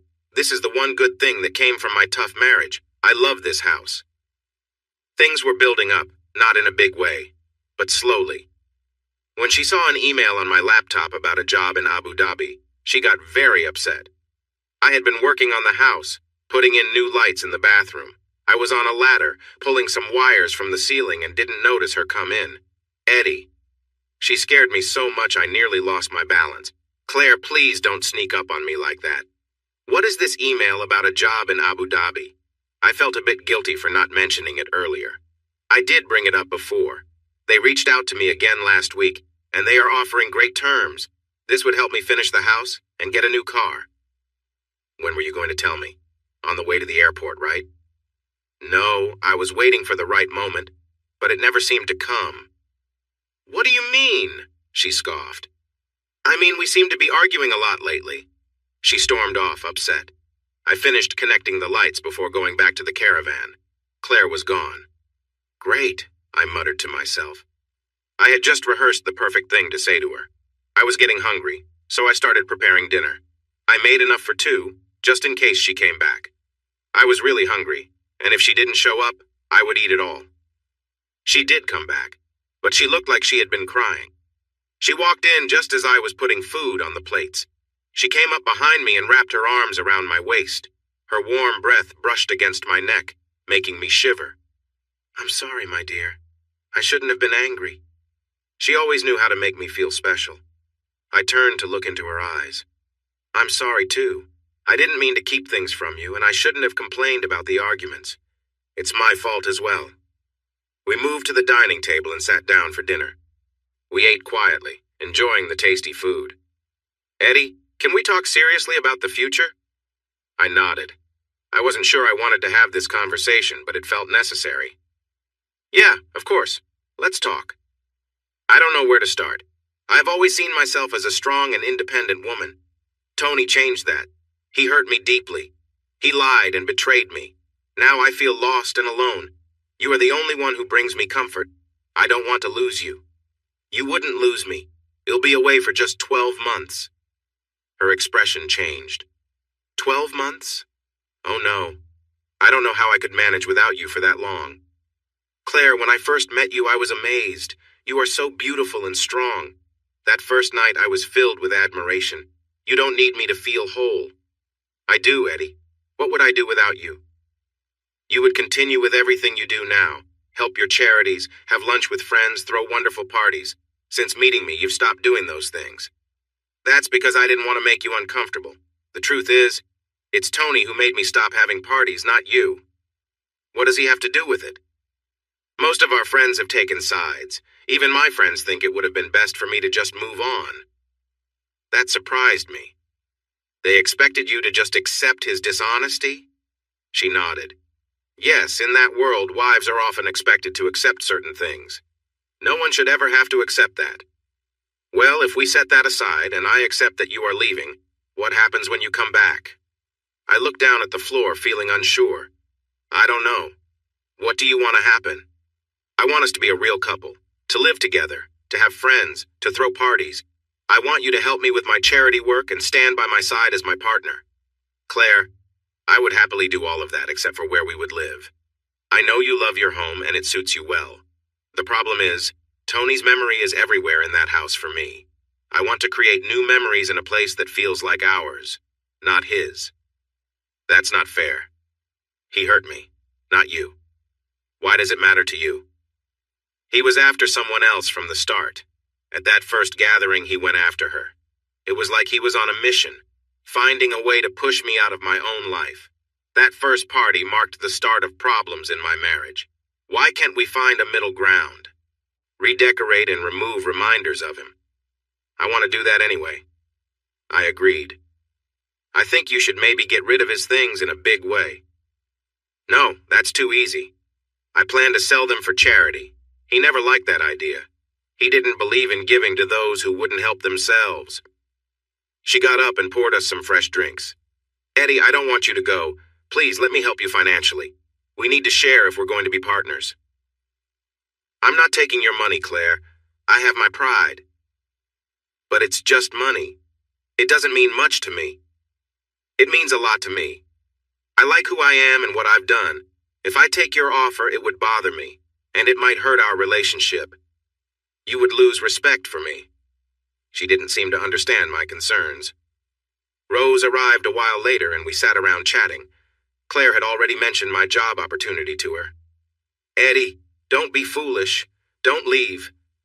Oh, come on, Rose. I'm not leaving to escape. I want to grow my career. This could be a great chance. What about Claire? Should she just wait here for you? No, not at all. He'll come back to visit. Babe, you could come see me too. We could make it like a trip. I noticed Rose flinch at me calling Claire babe. Claire was firm. I've been there. I don't want to go back. It's a bad place. Women are not treated well. I can visit home now and then. I could be back every couple of months. And I'm supposed to just wait? Like some servant? Come on, give me a break. I haven't even signed anything yet. I just want to explore my options. An awkward silence followed. Rose tried to change the topic. What about your house? It can wait. I'll finish it when I get back. You're going to leave it locked up for a year? Yeah, that seems best. What about my idea? Sell it to me? No, sorry, Rose. That place means a lot to me. I won't think about selling until I'm done. Okay, then how about renting it to me? Seriously, Rose? It's not finished. Let me help you with that. I can give you the money to finish it. Instead of rent, you'll use that. What? I said, confused. Let me make it clear for you. I give you the money, you finish the house, and I look after it while you're away. You won't have to worry about anyone staying there. It sounds like I'd still have someone in my house. What happens when I come back and you're living in my house? You could stay with Claire. By then, we will have fixed up the place and gotten rid of Tony. Just think about living in that big house. You could show Tony what he's missing. Claire laughed a little before frowning. I don't want him to go. You were supposed to help me keep him here. Sorry. I know how he can be when he gets like this. Rose, why do you want to move in so badly? What's going on? I'm not sure. I just really like that place. I'd love to live there even if it's just until you're back. Claire started to cry a little and jumped up, knocking things around, and hurried off with the dogs trying to catch up. Rose looked at me for a second, enough to say, "Idiot." With that, she hurried after Claire. I was getting frustrated. The whole thing felt crazy. I tried to help a friend, and now it was causing more problems. I didn't see much of Claire in the next few days. In a way, that was for the best. But then the next day, Rose came by unexpected. I saw her drive up and walked outside. "What brings you here?" "I hoped we could talk." "Okay. Maybe we can take a walk?" I pointed up the hill and we walked side by side. "Eddie, do you have feelings for Claire?" "That's not really your concern." "She's my friend and I care about her too. Maybe you don't see how much she cares for you. She has strong feelings." "I have feelings too, you know." "If that's true, why are you thinking about leaving? If you do, it will hurt her." "I'm tired of talking about this. I need a job to finish the house." "That's not true. I offered to help you with money, and so did Claire. You don't have to leave." "I see things differently. I want to make my own way in the world." "Eddie, you need to realize that if you see a future with Claire, she will always have more money than you. You need to put aside your pride and accept help if you're together." I shook my head and bit my lip to hold back my response. "Eddie, if Claire needed help, would you give it to her?" "Yes, of course." "Then what's the difference? Why can't we help you?" "Because I'm the man. That's my job." She stopped suddenly in front of me and we bumped into each other. She swayed a little and I had to steady her. "Sorry," she said quietly. We stood there looking at each other. I could see her feelings in her eyes. She blinked and moved closer, putting her arms around me gently. As she moved closer in slow motion, her eyes closed, leaning forward until our faces were just inches apart. I felt her rest against me, and though I hadn't intended this, I found myself tilting my head, and soon, our lips met in a gentle, unexpected kiss. Her arms wrapped around me, and I returned the embrace. The warmth and familiarity between us surged, and for a moment, it felt like we'd known each other this way forever. But then she hesitated, pressing her hands against my chest to create space. "Eddie, we shouldn't do this." "I can't," she whispered. I paused, feeling a mix of confusion and regret. "You kissed me, Rose." She looked down, breaking our eye contact. "I know, but it's not right. Claire is my friend, and you just told me how you feel about her." "Yeah, it's complicated. I'm sorry. I care about you both," I admitted. As we walked back to the house in silence, Rose spoke again, sounding uncertain. "Please, Eddie, don't leave Claire. She's already gone through so much. I don't want her to face another heartbreak." "So what am I supposed to do?" "Let me help you finish the house," she offered. "Claire doesn't have to know it's from me. Tell her you found a way or something." I shook my head. She saw I'd made up my mind, and when we reached the house, she left without another word. That night, lying in bed, I tried to clear my mind. The wind outside rocked the van gently as I drifted to sleep. At some point, I woke up to the faint taste of brandy. I opened my eyes to see Claire looking at me with a soft expression, her long hair framing her face. She leaned in close, her hand resting on mine. "Eddie," she whispered, "I'm sorry for being so complicated." I felt her warmth as she settled beside me, and we stayed like that, close and quiet, letting the night bring a sense of calm and understanding between us. I could only hold on tightly. My hands gripped her shoulders as she moved around. She seemed to enjoy the moment, and I could feel her warmth. She slid closer, and a gentle shiver ran through her. Every movement made my heart race more. It felt like I was on the edge of something great. I wanted to pull her closer, to be even more connected. She just smiled and kept teasing, moving slowly back and forth. It was a mix of excitement and playfulness, and I was caught in the moment. If she had asked me for anything at that moment, I would have given it all. If she wanted my home, I would have offered it. I just wanted to be close to her. I wanted to say please, but I found it hard to get the words out. Her smile was captivating, and her laughter filled the air. As the moment grew more intense, she moved faster, her energy rising. I felt the electric connection between us. Then, in a swift move, she was closer than ever, and it felt incredible. We were intertwined, sharing something special. It was a feeling like no other. As we both experienced a wave of emotions, I felt overwhelmed by the moment. She encouraged me to be part of it entirely. Though she moved at her own pace, I could sense we were nearing a peak together. Finally, she let out a joyful sound that echoed in the night. It was like a release, a shared moment of bliss. I felt warmth and joy, and it was almost beyond what I had felt before. Afterward, we lay next to each other, catching our breath. Her eyes were filled with tears, and she said, "Eddie, I love you so much, but I want you to follow your dreams. If you want to explore, I want you to go." "Really? You will wait for me?" I asked. "Yes, I will wait. It will be tough, and I'll be anxious, but yes, I will wait." I kissed her softly. "Thank you. Eddie, understand that when you come back, I hope we can think about living together. This has been wonderful, but it can't stay like this forever. We need a home, and I have a nice one. What about my place? When I come back, I want to finish it. Why can't we live here?" This shows how closed your mind is right now. You don't seem open to living with me, which makes me think you're not really dedicated to us. "Claire, that's not fair. I care about you. But we need to be honest about decisions. You say I'm closed-minded, but I think you are too." She cuddled up next to me, and we soon fell asleep. Things moved fast after that. I quickly signed the contract. They gave me a month to get things settled. Claire decided to throw a dinner party to celebrate. It was just going to be at her place with Rose and me. Whenever Claire hosts a party, she goes all out. She hired a caterer, and it was going to be a formal event. I was told to wear a suit and tie. Living in the caravan, I didn't have much storage space. My suit was buried in some boxes at the back of the shed. It took me forever to find it, and it was wrinkled and smelled bad. Washing it wouldn't help, so I took it to the dry cleaners. I had a lot to do, and by the time I picked it up, I was already late. Back at the caravan, I changed quickly. It looked silly, but it was all I had. No time for a backup plan. I arrived and knocked on the door. A butler let me in. Wow, she really went all out. Claire and Rose were in the lounge, chatting softly with glasses in hand. I took a moment to admire them.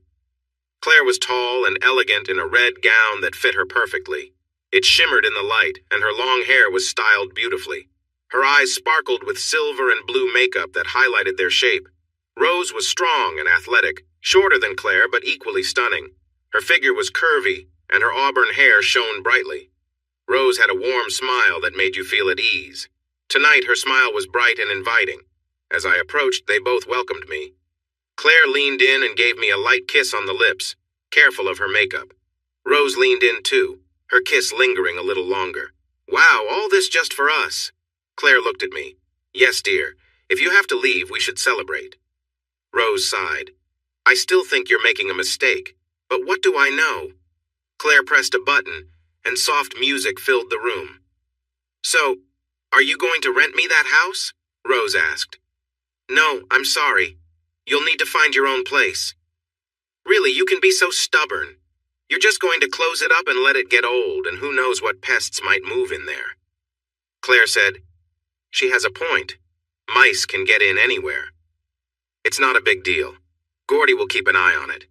He'll open it up and let some air in now and then. It could be earning you money." "Rose, I don't want anyone else living there. I want to be the first to move in when it's fresh and new. I don't want it to feel used. Come on, I'm not a stranger. Think about it. 12 months at £1,600 a month. That would really help you out." "Sorry, Rose." She looked a bit moody as Claire asked me how my day was.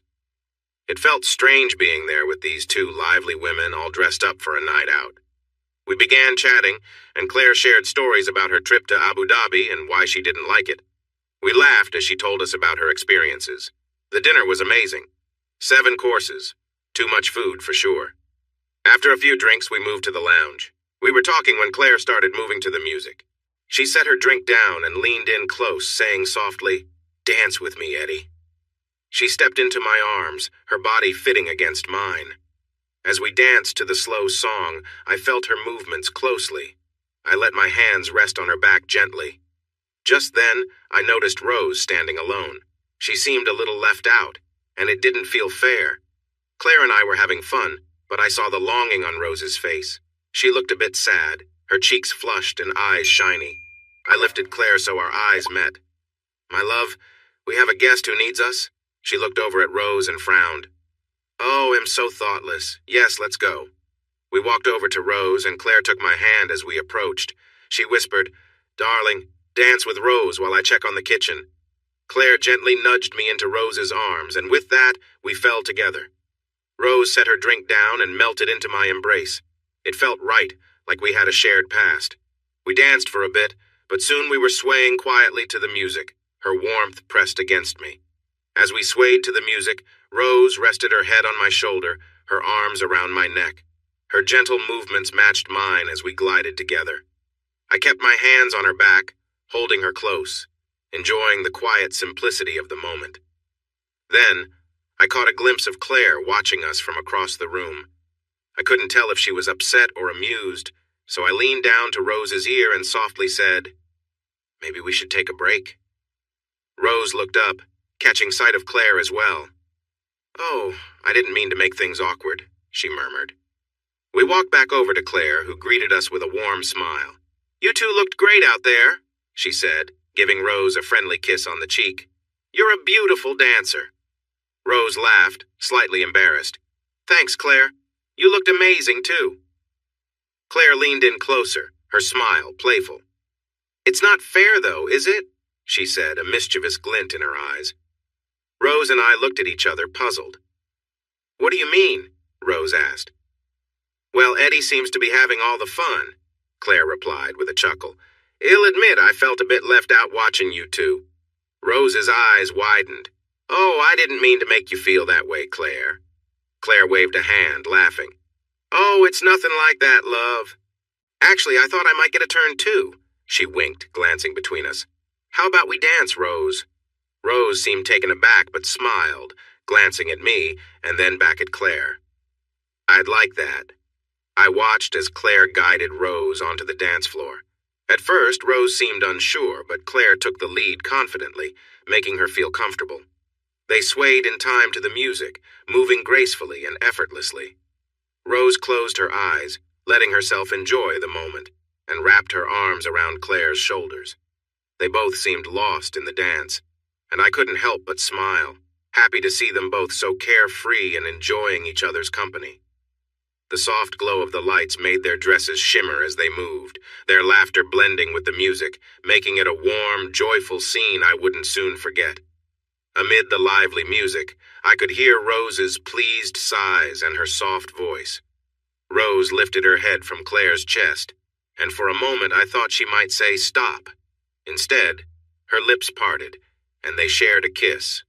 It was surprising. They kissed like lovers, with intensity and passion. Their mouths were open, and it seemed like they were caught up in a lively dance. Rose moved against Claire, and they were close together. Claire's hands were on Rose's back, pulling her in closer. It was so unexpected, and I was left speechless, feeling my heart race. I couldn't help but want to see more. I discreetly reached into my pocket to calm myself. Their faces were flushed, lipstick smudged from their kiss.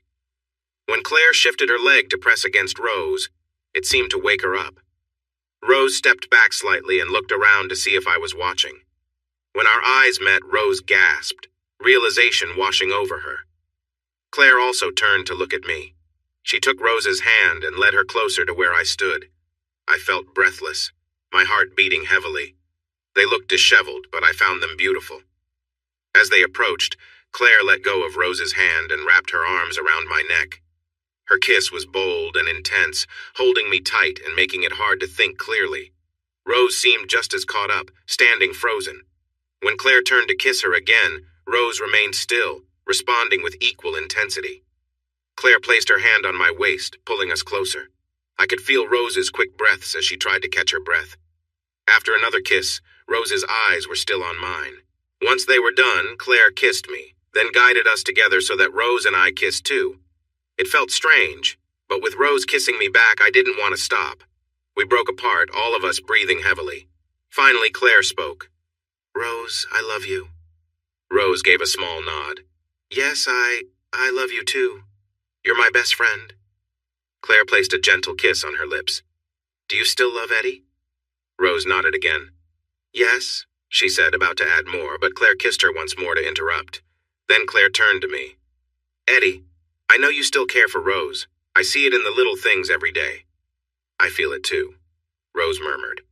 I nodded, feeling unsure of what to say. Claire smiled, glancing at both of us. We could walk down the hall, she suggested softly. I have a very big bed. The suggestion hung in the air, and I could feel the anticipation. Taking a breath, I replied, I'd like that. The words slipped out before I could stop them. All eyes turned to Rose, who hesitated. I've never been close with a woman before. Claire reached over, giving her hand a gentle squeeze. Did you enjoy our kiss earlier? Rose's cheeks flushed as she admitted, Yes, very much. Then maybe you'd like to try something new, Claire whispered. After a pause, Rose nodded. Yes. Claire, holding both our hands, guided us down the hallway. The room we entered held a bed large enough for all of us to sit comfortably. She gave me a nudge, and I sat on the edge, slipping off my shoes and getting comfortable. When I looked up, Claire and Rose were standing close, their hands intertwined. They shared a soft, warm smile, seeming to forget I was even in the room as they enjoyed the moment together. The atmosphere was calm and accepting, a gentle closeness that filled the room. We stayed like that for a while, just talking, laughing, and being together, letting the evening draw us closer as friends and sharing a deep, unspoken understanding. It was a night of warmth and companionship that left us feeling peaceful and connected. Rose sighed, closing her eyes with a soft smile as she leaned back, enjoying the quiet comfort of the moment. Claire leaned over, gently brushing a strand of hair away from Rose's face, and whispered, Why don't we get a bit more comfortable? I took a step back, quickly tugging off my jacket, eager to relax and join them. Claire and Rose were lost in a warm embrace, sharing a moment of deep affection. I felt my heart swell, a mix of emotions rushing over me: admiration, joy, and the thrill of closeness. As I watched, Claire leaned closer to Rose, softly guiding her movements, her hand resting gently on Rose's shoulder as she whispered, Let's settle in. They both moved with an ease that spoke of trust and understanding. The atmosphere was calm, yet filled with an undeniable warmth that seemed to fill the room. They looked at me, eyes bright with kindness, and Claire smiled, gesturing toward the bed. Come join us, she said gently.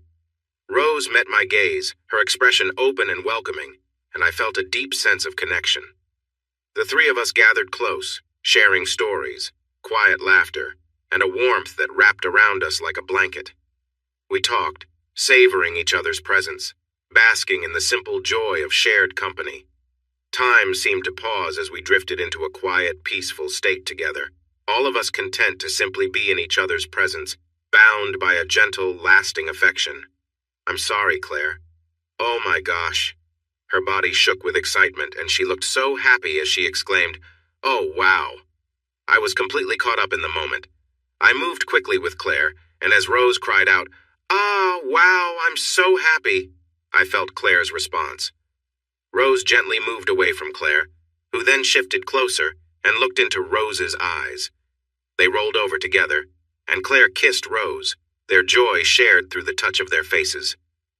Rose sighed. Wow, Claire. I have never felt that way before. Incredible. Claire smiled and kissed her back. I'm glad you enjoyed it. Knowing Claire well, I realized she hadn't reached that level of happiness yet. With a playful grin, I moved forward to tease her, making her lay back. She gasped. What are you doing? Although I had done this a few times before, and it wasn't usually my thing, I dove in with energy. It was overwhelming as I tasted the moment. I remembered what I had just seen and began to explore. I nuzzled and teased, and when I added a little touch, she came to life. Her body reacted, and she seemed to melt with joy. As I noticed their smiling faces and that they were kissing again, it gave me even more energy. I focused on helping Claire with more joy. Her excitement grew, and I could feel her movements. Their gentle laughter filled the room. Claire kissed me with intensity, saying, You're such a silly person. With a playful laugh, Rose added, He always has been. That night, we explored all the ways three people can share a moment, without anything too wild. I watched with delight as Rose experienced something new and wonderful. She enjoyed it like someone who had been waiting for this for a long time. I watched as they shared their happiness together. It was a special sight to see Claire taking Rose to places I had never seen before, but after all that joy, things felt a bit strange the very next day. Claire slept in, but when I woke up, Rose was missing. I found her outside, looking a bit lost. I approached her and wrapped my arms around her shoulders. "Hey, what's going on?" She jumped a little, glancing up at me with tears in her eyes. "You must think poorly of me. I shouldn't have gotten involved like that. Claire is your partner, and I need to learn to step back." "What are you saying?" "About last night, with Claire and me." "Oh no, what have I done?" I held her close. "It's okay, don't worry. If you felt uncomfortable, I'm really sorry. I thought you were okay with it." She wiped her nose. "What?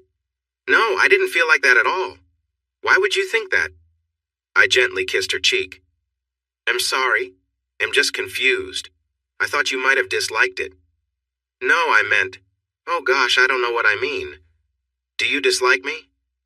"Of course not, how could I?" "You were watching Claire and me. I could see how you looked." I laughed softly and kissed her shoulder. "What you saw was surprise. I admit I was surprised to see you like that, but it wasn't disgust, just amazement. I've never seen you so full of life before. Honestly, Rose, it was the most amazing thing I've ever seen. So you're not upset?" "Oh no, I'm excited and happy, but not upset. But she's your partner now, and I don't know how or why last night happened, but I'm really glad it did. Can we still be friends?" "I hope so. What do you think Claire will say?" "I think she will be pleased. She sounded that way last night. I didn't know she liked women." Rose tried to hold back a laugh. "I did. We've talked about it a lot. It goes back to her modeling days. You wouldn't believe some of the famous people she has been with." "Wow, I had no idea. I guess I was naive. She told me she hasn't been with a woman for a while. It's something she set aside." "Well, that door is wide open now. What does this mean for us, for you?" "I really don't know. I promise I don't dislike you. I think you're very brave and wonderful." Claire walked in behind me. "She is definitely wonderful." We both turned to her. I still had my arms around Rose, which made me feel a bit guilty. Claire eased that feeling by leaning down and hugging us both. "This must be a surprise for you both. I remember my first time, and I felt all sorts of things like you do now." Rose seemed confused. "Claire, I don't know what to say." "Sweetheart, there's nothing to say. I know you still have feelings for Eddie, and I know how much he cares about you." Rose, still puzzled, said, "I'm confused. Really confused. I don't know what to say. Please listen to me. I care about you deeply. You have become more than just a friend to me. I wanted to share this with you. I could see the connection between you and Eddie, and I wanted to help you both get back together." "Wait a minute," I said with surprise. "What are you saying? Don't you want to be with me anymore?" She gave me a motherly look. "No, silly, I care about you. I hope nothing has changed for us. It hasn't for me." "Then what does this mean?" "I wanted you and Rose to realize that you can share closeness without being married." She hugged Rose tightly. "Sweetheart, I've wanted this for a long time. I realized a while ago that my feelings for you have changed. The love I have for you is more than just friendship. Should we all have some breakfast? We can talk a bit more. This doesn't have to change anything." "How can you say that?" I replied with disbelief. "Let's eat, and oh, by the way, you're cooking." I started preparing breakfast. The kitchen was amazing with every appliance you could think of. I decided to make scrambled eggs with bacon, mushrooms, fried tomatoes, and toast. I looked over at Rose and Claire sitting close together, Claire's arm around Rose's shoulder. Their faces were close as they chatted quietly at the table. I couldn't hear what they were saying, but I could guess. I noticed how Rose's expression shifted from surprise to happiness, then to a bit of guilt. They shared a soft moment before Claire came to help me bring out the food. We ate in silence, exchanging glances as we each tried to express how we felt. I was still at a loss for words. My emotions were all over the place. It was like a dream come true, but I was also filled with uncertainty about what would come next. Claire smiled gently at me. Eddie, you look upset. What's wrong? I shrugged. I'm conflicted. You said earlier that you wanted Rose and me to reconnect. Is that really what you want? With a sigh, she looked back and forth between Rose and me. Eddie, I'll be honest. Forgive me for being direct. Nothing has changed for me. I hope you will go away, find your success, and come back a renewed man, someone who wants to be part of my life, someone who wants me in his. I do love you, and I want that more than ever. So what about what you said about Rose and me? I noticed the tension between you two, the awkwardness. I just wanted you to have a chance to rebuild your relationship, a caring, loving one. Okay, but what do we do now? Whatever you choose. I hope it won't change how you feel about me. Things felt a bit tense after that. Rose helped me with the dishes, which was something we used to do together when we were married, filled with laughter. But now, it was hard for us to talk. Claire received a concerning phone call and stepped outside for privacy. While she was gone, Rose said, I think I need to go. I could use some space. We shared a hug, and it reminded me of the memories from the night before. I finished cleaning just as Claire returned. Her first question was, Where's Rose? She decided to leave. I think she was feeling a bit lost. She nodded sadly, came closer, and wrapped her arms around my neck. Will we be okay? Yes, of course, I'm just confused. What happens the next time Rose visits? Whatever feels right for all of us. Eddie, there are many ways we can move forward besides just living together in a traditional relationship. We could consider adding Rose. How? I just don't see how that would work. Let's think about what's coming next. Can we do that? I nodded. Sure. All right, dear. You're going to take off into the sunset in your shiny plane. Rose and I will be left here together. Is that fair? I couldn't think of anything to say. I almost spoke, but she interrupted.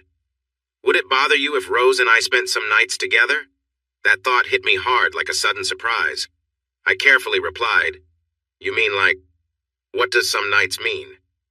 I was going to ask if she wanted to move in with us. It would save her money and give me some company. Now I can't just stroll down the road for a chat. You're taking that away from me. Hun, if you don't want me to go, just say it, and it'll stop everything. No, she said sharply. I want you to go. I know how important this is for you. I want you to go and do great things. Come back proud and successful. I nodded a little. When you say move in, do you mean share a bed or separate rooms? Oh dear, is my darling feeling jealous? I meant separate rooms. I don't want to live with her that way. Some nights means just whenever we feel like it. Eddie, I care about Rose, but I don't want us to be anything more than friends. I was confused and didn't know what to think. Claire, you're both adults. I just want you to be happy. Did you talk to Rose about this? Yes, I asked her this morning. And she's interested but hesitant. I get it, she's unsure. It's new for her, especially with her ex involved. I understand, but she did seem curious. What's meant to happen will happen, I guess, I decided. She smiled. That's a very thoughtful way to look at it.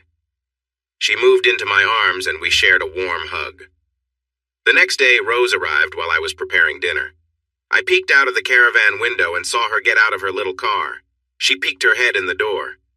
Hi, Eddie, are you busy? No, come on in. You'll make some tea. Coffee for me, please, she said. I made the drinks and we settled on the bed.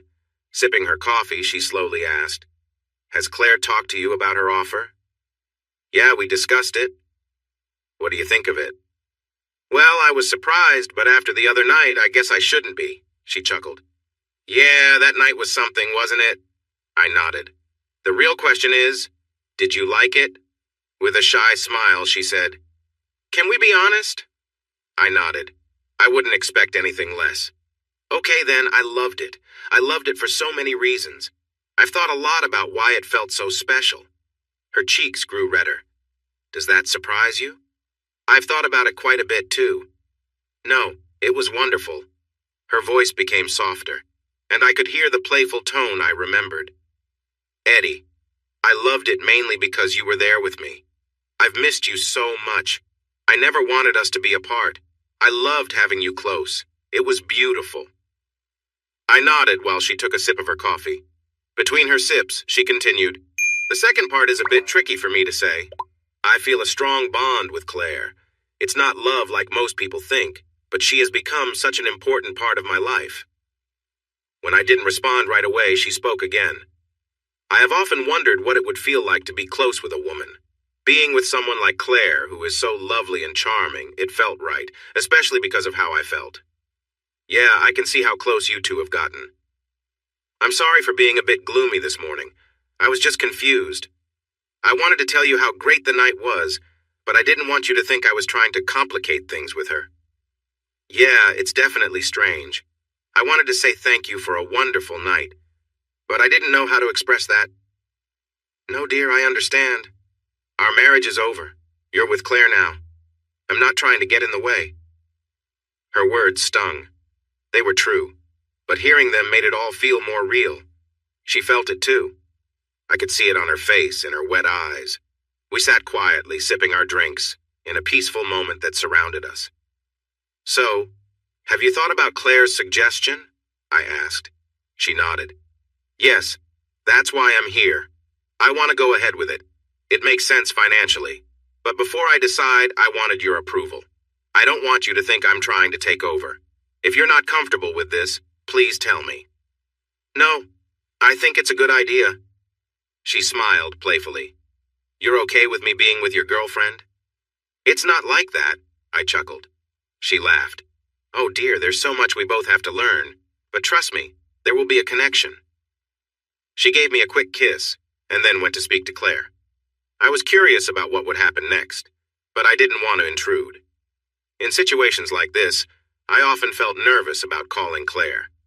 I decided to take a walk to Gordy's place. He welcomed me with some homemade drinks, and we relaxed in his living room, chatting about taking care of my house while I was away. We hadn't talked much since I started seeing Claire.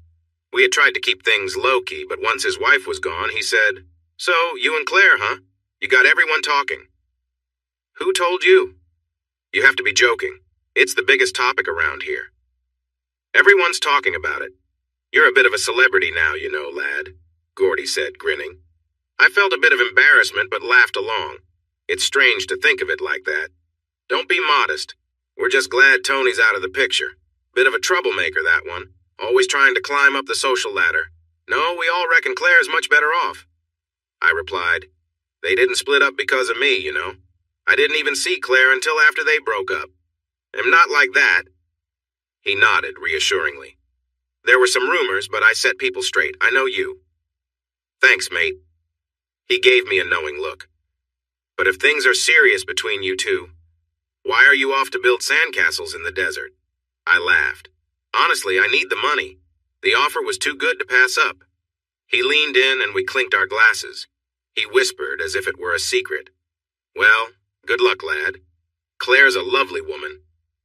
A little embarrassed but braver from the drinks, I just said, she's great. Gordy laughed. You're in for a challenge, aren't you? Later, as I made my way home after far too many of his homemade brews, my phone rang. Hey, what are you up to? I answered. Just heading home from Gordy's. Why? There was laughter on the other end. Well, Rose and I just had a nice soak in the hot tub and were thinking of moving things inside. We thought you might want to join us, Claire said with a smile in her voice. Did I? Absolutely. I'm on my way, I said, chuckling. Hurry, love, Rose chimed in. I managed to get home a little later, feeling clumsy from the drinks. When I finally reached the bedroom, I saw them sitting together, relaxed and happy. They looked so carefree, laughing and enjoying each other's company. They didn't even notice me at first. Watching them just for a moment while I caught my breath was oddly heartwarming. Eventually, Rose spotted me. Well, about time you got here, she teased. Claire turned, laughing. Don't just stand there watching, she said, rolling her eyes playfully. I shrugged. I'm happy just being here, I replied. Glad to hear it, she said with a smile, pulling Rose close. They went back to chatting and laughing, and I joined them, settling in as we spent the rest of the evening just enjoying each other's company. Their legs were close to each other, and their hands moved gently over one another, comforting and exploring. They shared soft kisses as their breathing quickened. It was clear that Claire was feeling very excited, as she leaned closer to Rose. The sounds of their movements filled the air in an intense way. With a loud cry, Claire reached a peak of happiness.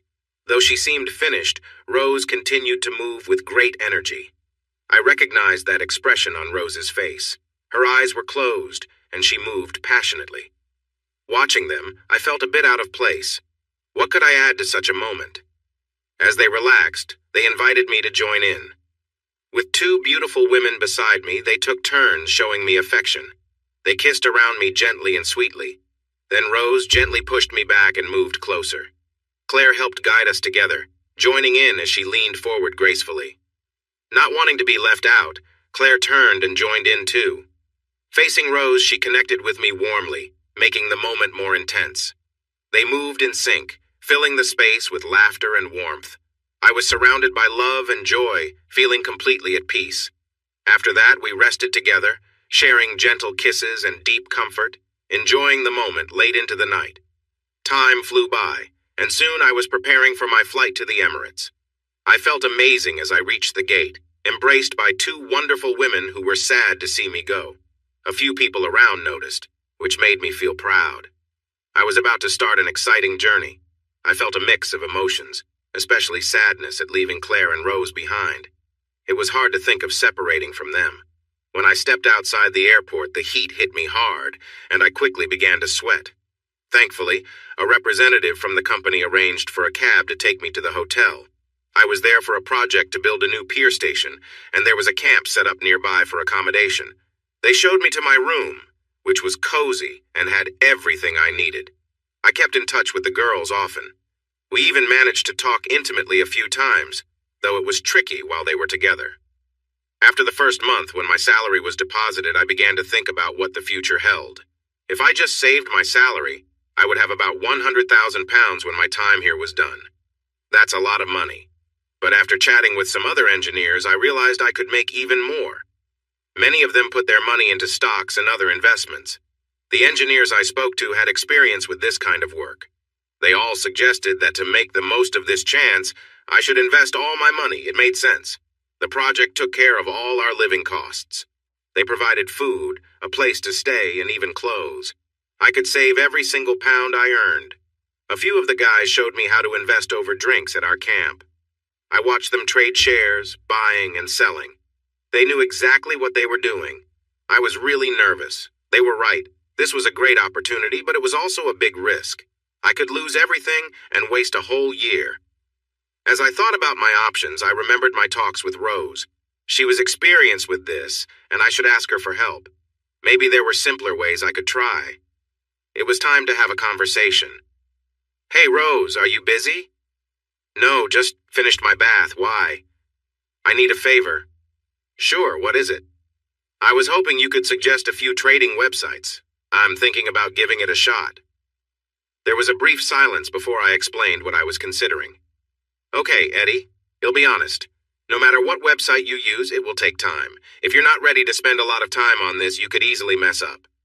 "Yeah, that's what I'm worried about. Let me suggest something. How about I manage it for you?" "What do you mean?" "Put your money into an account and let me handle everything.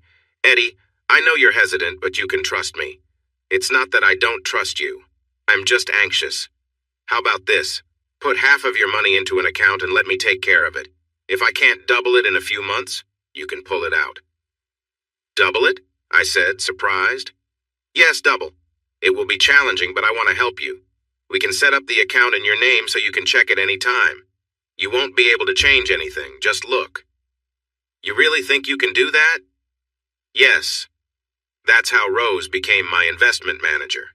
It quickly became clear that she could earn more than I had ever expected. After a couple of weeks, I decided to put all my money in. I only kept a little for myself. Then, a little later, I got a call. "Eddie, did you get a raise or something?" "No, Rose, but I see that you're good at this, and I figured why not go all in?" There was a brief pause before she replied. "You won't regret it. I promise to make it work." "Thanks. I appreciate it. How are things going there? Are you and Claire still getting along?" She paused for a moment. "Yeah, everything is fine." Her voice sounded a bit shaky. "Is something bothering you, Rose?" No, it's just strange discussing this with you. You might not get it, but it feels a bit uncomfortable sharing details about my life with your ex-husband. I chuckled for a few seconds before responding. Oh, don't worry. I feel the same way. If you had asked me a year ago how I would feel discussing your personal life, I would have laughed. So, how is Claire? She's doing well, busy as always. She's focusing a lot more on her charities now.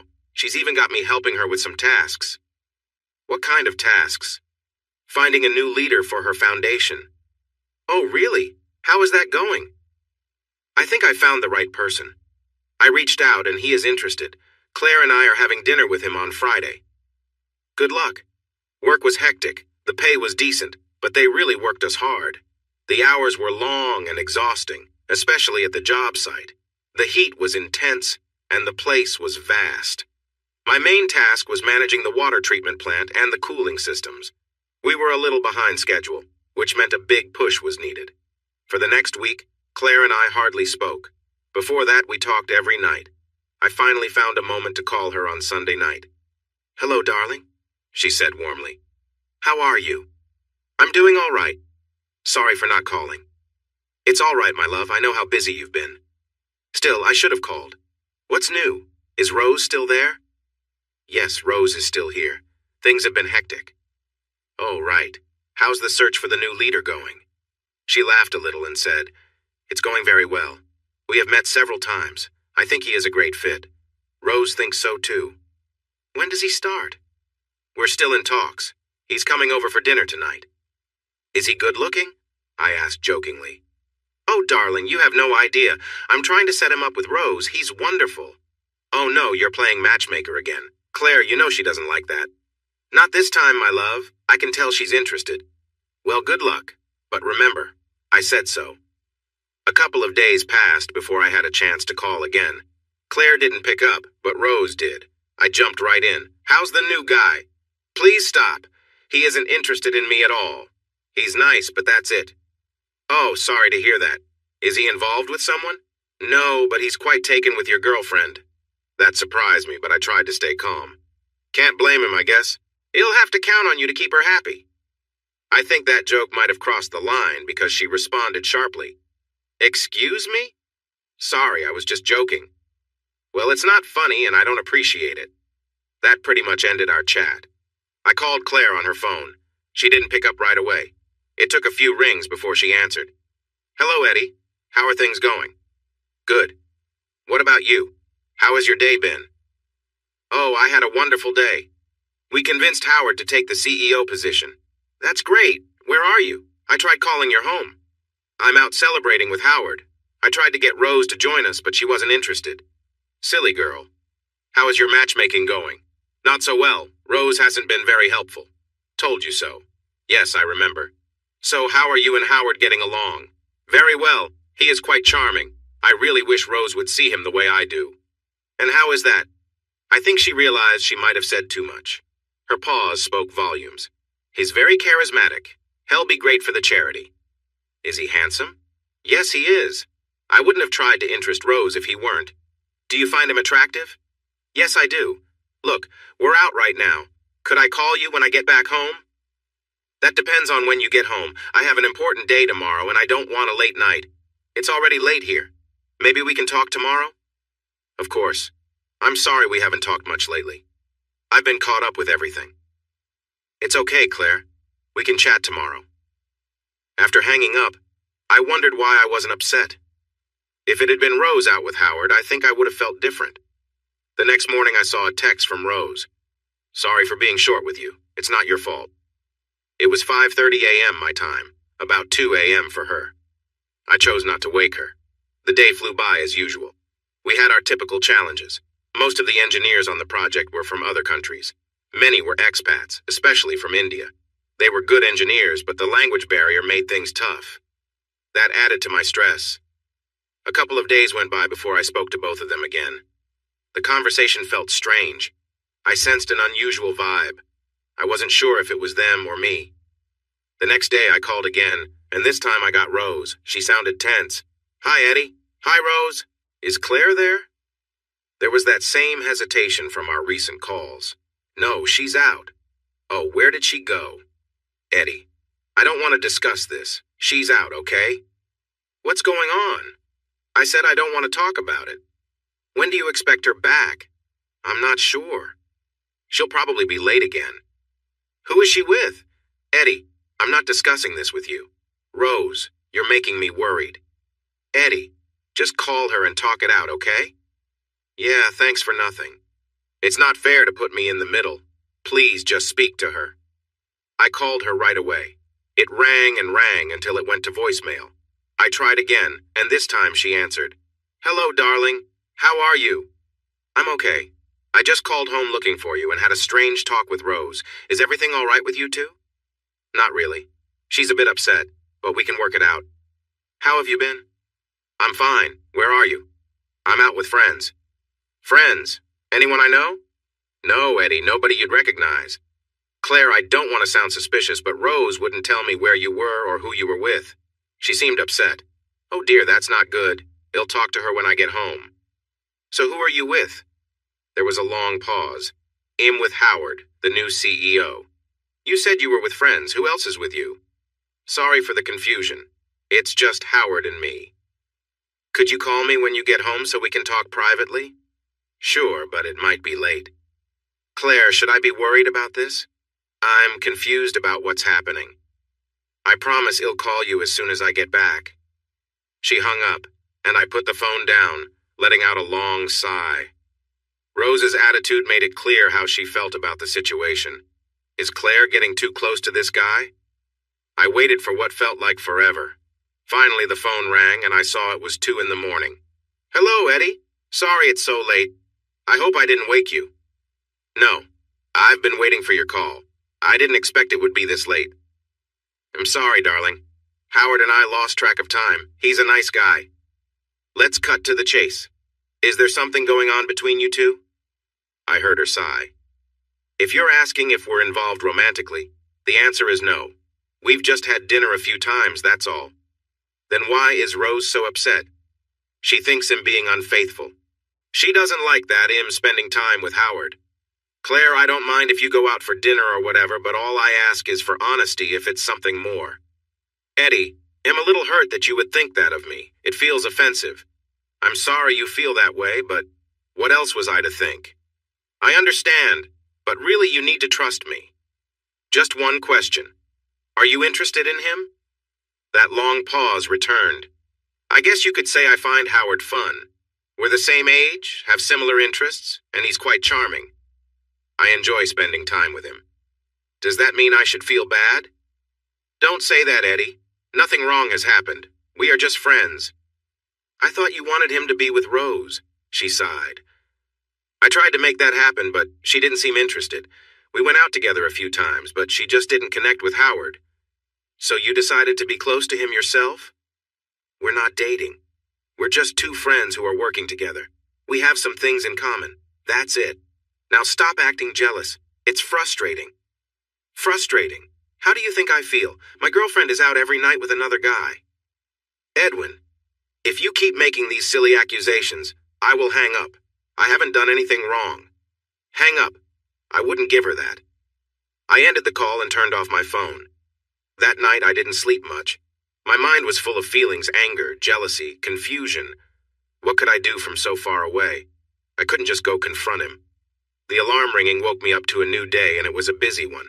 I didn't turn my phone back on until I was eating breakfast. I saw several messages from Claire. None were very nice.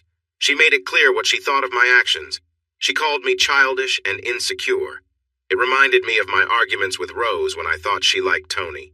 It took a few days for things to calm down. Rose acted as a mediator. Claire admitted, I'm sorry, Eddie. I understand how this must seem from where you are. If you could meet Howard, it would be easier. I apologized for misunderstanding, and Rose told both of us to stop acting childish. I thought that was ironic since she started this whole worry. Still, life went on. Rose and Claire were able to work through their issues, and their friendship was getting stronger. Unfortunately, this was also one of the busiest times for our project. We had to launch the first cooling systems, which meant long, hot days. My routine became work, eat, sleep. Claire, Rose, and I met up a couple of times over the next few weeks, but our conversations were brief and not as warm as they used to be. After the launch was over, I tried to focus on my relationship with Claire. I could tell things had changed a bit. Our talks were friendly, but lacked warmth. There was a distance between us. She was careful about what she shared, only mentioning the changes she was making in the house. Rose was also hard to reach. She was back working full-time for her old job, and to impress everyone, she worked long hours almost as much as I did. It surprised me about a month or so later. Claire called me while I was having dinner. "Eddie, can we talk?" I was done eating, so I got up and walked to my room. "Sure, what's on your mind?" "Eddie, I care about you. After Tony, you really supported me, and he'll always be grateful for that." I didn't like where this was heading. "Go on." "Eddie, I need to be honest with you. I'm not the kind of person who cheats, especially when my partner is away. I promised you I would be truthful. This is no different." "You mean Howard?" I blurted out. "Yes, I'm sorry. We've been spending a lot of time together, and I have developed feelings for him. He wants me to go away for the weekend." "I see. And that trip would be intimate?" "Yes, that's the truth. I'm really sorry, Eddie." "Well, I guess I have to give you credit for being honest." A moment of silence passed before she said, "What do you want me to do?" "I'm not sure I have any say in this." "Don't be silly. If you tell me you love me and want to be together forever, then I will turn him down." "Eddie, I've thought a lot about this. I don't want a hidden love. I prefer to be open." "You're confusing me, Claire. I don't get it." "Eddie, I loved our time together. You're wonderful, but I know I'm older than you. You might have concerns, be honest with me." "Yeah, I'd be lying if I said I didn't have worries. Look, Claire, I'm not sure what to think. One moment you say you're going away with him, and the next you say you love me. What's happening?" "I never said I was going. I said he asked me. If you can tell me right now that you love me and want to be together, then he'll say no to him." "What do you want, Claire? Just tell me." "I want to know where we stand. Is there a we?" "Well, I thought there was. Maybe I was wrong. You have feelings for Howard, and if that's what you want, then just do it." I was getting frustrated with the conversation. "Let's be clear, Eddie. If you can't say you love me and want to be together forever, then we both need to think again." "I do love you, Claire, but I'm not sure what that means. I also have to think about Rose. Where does she fit in?" "Eddie, do you love Rose?" "Yes, of course I do." The words just came out. "Yes, you do, and she loves you. You and Rose should be together. What we had was great, but it was never meant to last. I think her true purpose was to be with him again. Just tell me, Claire, do you want to go with him?" Yes, I do." "Then I guess that's that." "Yes, maybe it is. I will always care for you, Eddie. You saved my life." "I care for you too, Claire. I can't tell what the future will be like. I mean, Howie might not be the best partner." She chuckled and took a moment to breathe. "Yes, he very well might not be." "What then?" I asked. "Well, I will regret letting go of a good relationship." "What about Rose? Does she know?" "No, I haven't told her yet. She's upset with me because I've been spending so much time with Howard. She criticized me for it. Said I was acting wrong and accused me of being with him." "What happens now?" "Well, Eddie, my dear, I hope we can part on good terms. I wouldn't want us to not be friends." "I would like that, Claire. Who knows what the future may bring?" The next day, I got a heated phone call. "Eddie, you can't let her get away with this." "Calm down, Rose. First off, she isn't getting away with anything. She told me what she was doing, and I accepted it. We couldn't even go to a party together, but you let her spend a weekend with that guy." "I thought you said he was nice." "Yes, he is nice, but they're not being honest with you. They're going to be together, can't you see?" "Rose, take it easy. You're going to stress yourself out. I know what's happening. Why are you so upset?" "Because she's not being truthful with you. She's not being unfaithful. Rose, we broke up last night. She's free to make her own choices." "What? She never told me that." "Did you give her a chance to explain?" "No, I didn't. It turned into an argument." "Why?" "Because she's going off with him." "Rose, are you feeling ignored?" "Jealous, maybe." "Yeah, a little." She hesitated. "But why didn't she tell me?" "I think she feels let down. She probably hoped you'd understand her side more. Eddie, can I move in with you? He'll cover the bills, he'll pay rent. I need to leave this place. I want to be gone when they return. I paused, considering what to say next. What if I found you a hotel or an apartment? The house isn't ready yet. Eddie, please. He'll help finish any work. I just really need to get out of here. Okay then. Go see Gordy. He has the key. He'll call him and explain. He might let you use the caravan if it's still around. Thanks, Eddie. You're a lifesaver. What happens when I get back? If you want, he'll move out. I'm not doing this because I want something for myself. Okay, sorry, I didn't mean to point fingers. I just want to keep things comfortable between us. Eddie, I just want to leave before they come back. If you decide you want me gone when you return, then he'll go. And what if I want you to stay? Then he'll be right here waiting for you. What will happen while you're waiting? Are you going to be with someone else? No, come on. If you're saying what I think you are, he'll be here when you come back, ready to welcome you. Rose, I can't help but feel a bit unsure about that.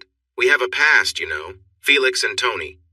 Eddie, I'm serious. If you want, he'll even buy something silly to show my commitment. I chuckled, surprised by the suggestion. Oh, wow, I'd love to see that. You really don't believe me? No, and I wouldn't want you to. I just want a promise, and I want it to mean something this time. Eddie, I've never broken a promise to you. Really? What about Felix? We were broken up. You left me and told me you saw other people. Okay, maybe I'm rushing things. You can have the key, but I want photos of what you're doing, and you need to ask me first. Remember, I'm in charge here. Yeah, and I'm keeping an eye on your money. So think carefully about what you want, buddy. She laughed a little at that. The next few days were tense. Gordy joked about me. You, my friend, are quite the greedy guy. He did meet with Rose and helped her with the caravan and the house. In the following days, Rose and I talked every day, sometimes 3 or 4 times. She sent pictures of the things she bought, even a big bed for the master bedroom. Work was challenging as we raced to finish our project. We put in long hours and faced many problems. It's hard to explain why I didn't feel the pain I expected. I guess Claire and I both knew our relationship was never meant to last. We used the right words, but there was always a feeling that we didn't fit as a couple. She wanted someone who could fit into her life, and my refusal to move in with her may have started the issues between us. Rose was fully focused on getting the house ready to live in. Less than 3 weeks after getting the keys, she moved in and shared photos and even videos of her walking through the house, giving me a tour of my own place. After settling in, she returned to her main goal, making money. I checked the website most nights. Though I couldn't change anything, I could see what she was doing. She was busy buying and selling. Some of the risks she took seemed like bad choices, but they turned out well. I noticed a pattern. As I watched her trades, I understood her thinking. She had a clear plan and stuck to it. Even with her success, Rose seemed a bit down. Hey, Rose, what's wrong? You seem sad lately. I miss Claire. I know she made mistakes, but I still miss her. Why not call her or visit her? Because of what she did to you, silly. Rose, what happened with Claire? Maybe it was for the best. Perhaps we had reached the end. So if I said I wanted to visit, you wouldn't be upset? No, I think it would be good. She was your friend after all. Eddie, we were more than friends. Right, I know, I was just trying to be kind. What should I say? Starting with hello would be nice. What if she's angry with me? Then you'll know for sure. Right now, you're worried over something you don't actually know. I'll think about it. I'm afraid she might be mad at me for telling you about Howard. I would have found out anyway. I trust her when she says nothing happened until after we spoke.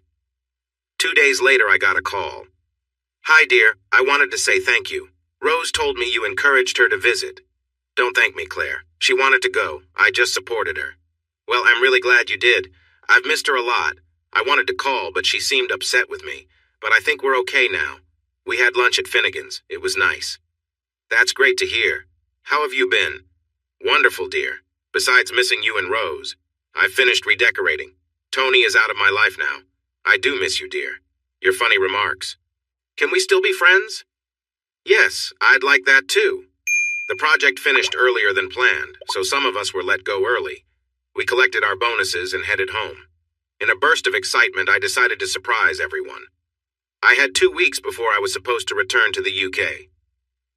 I took the train back to Birmingham and then a taxi home. As I arrived, I was amazed to see the gardens, trees, and little stone walls by the driveway. It looked wonderful. Rose's car wasn't there, so I unloaded my bags and went inside. If the gardens were a surprise, the inside was stunning.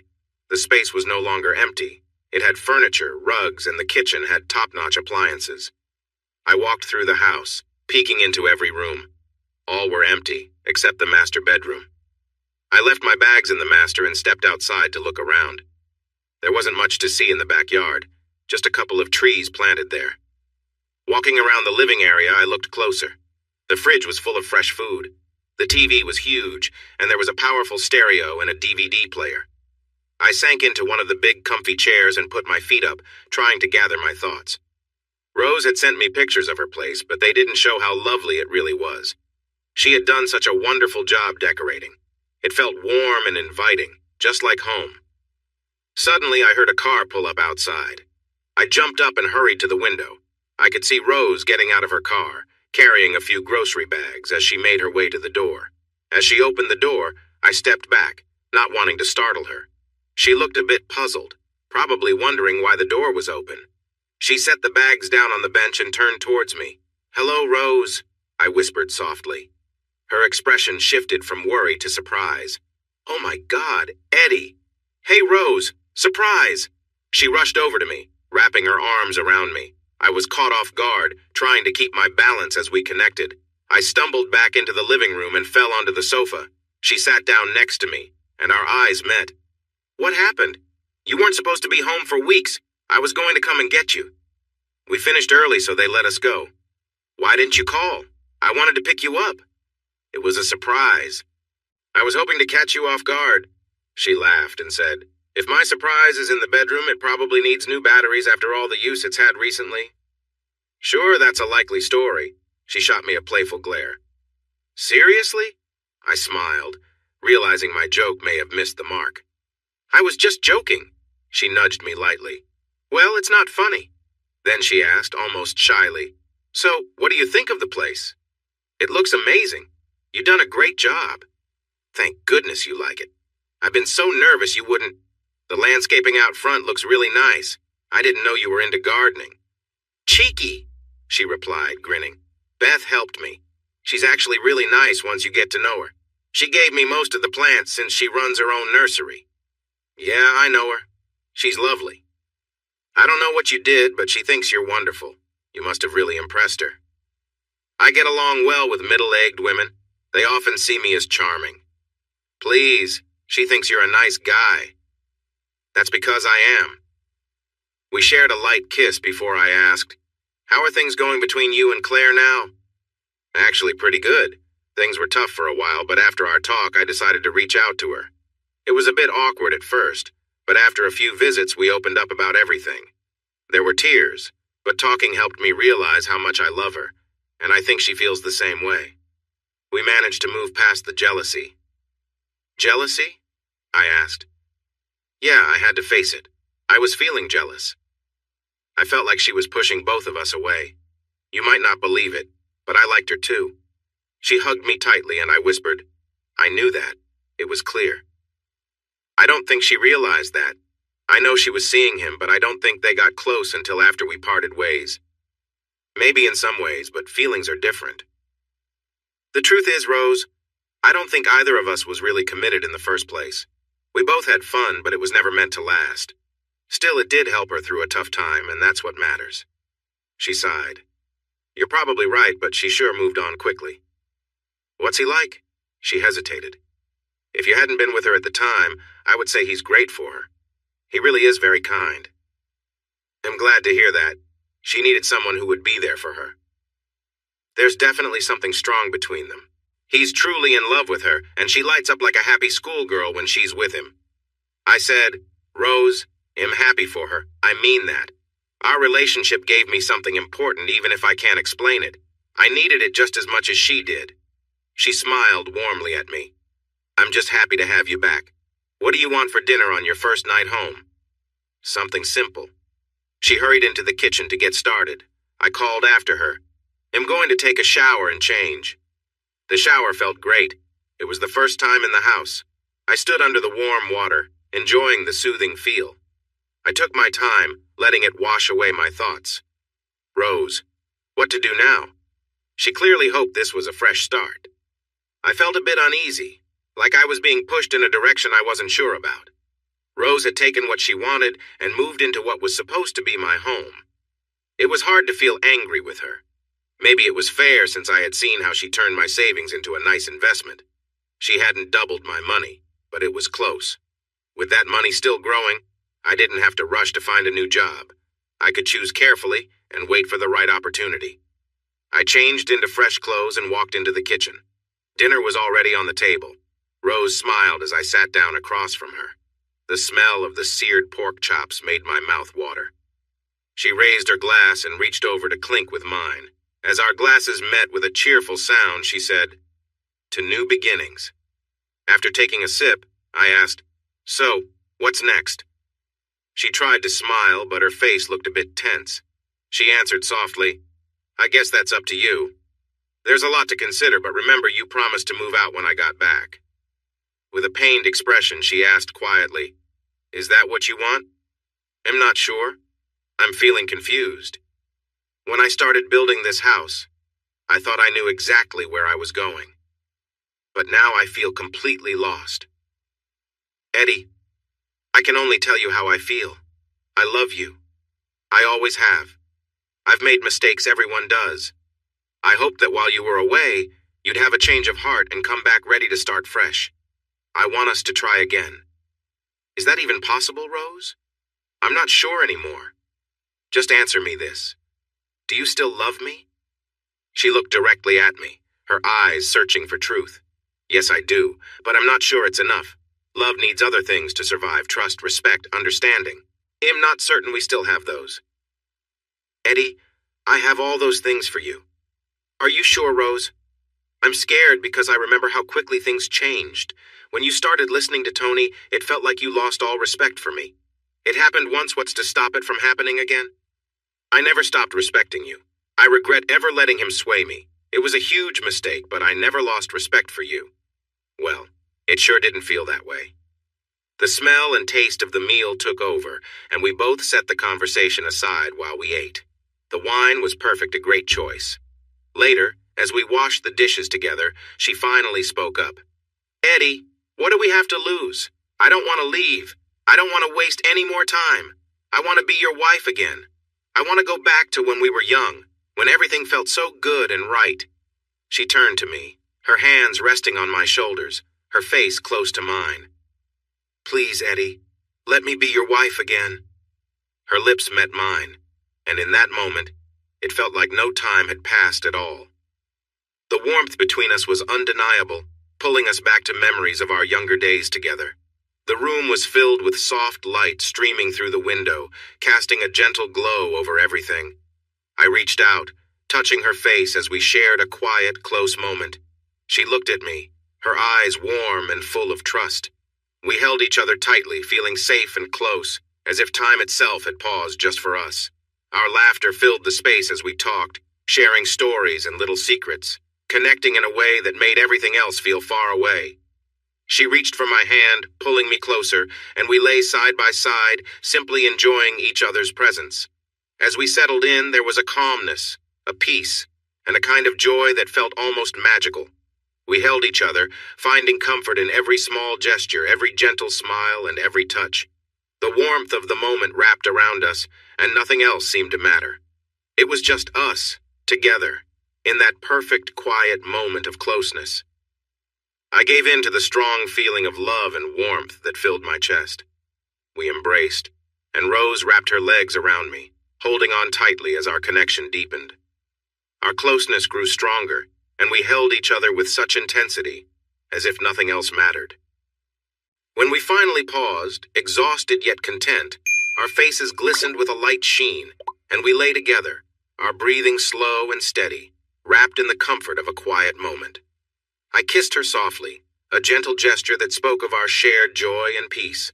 Lying beside each other, we let the calm settle over us, feeling fulfilled. Soon, sleep came over me.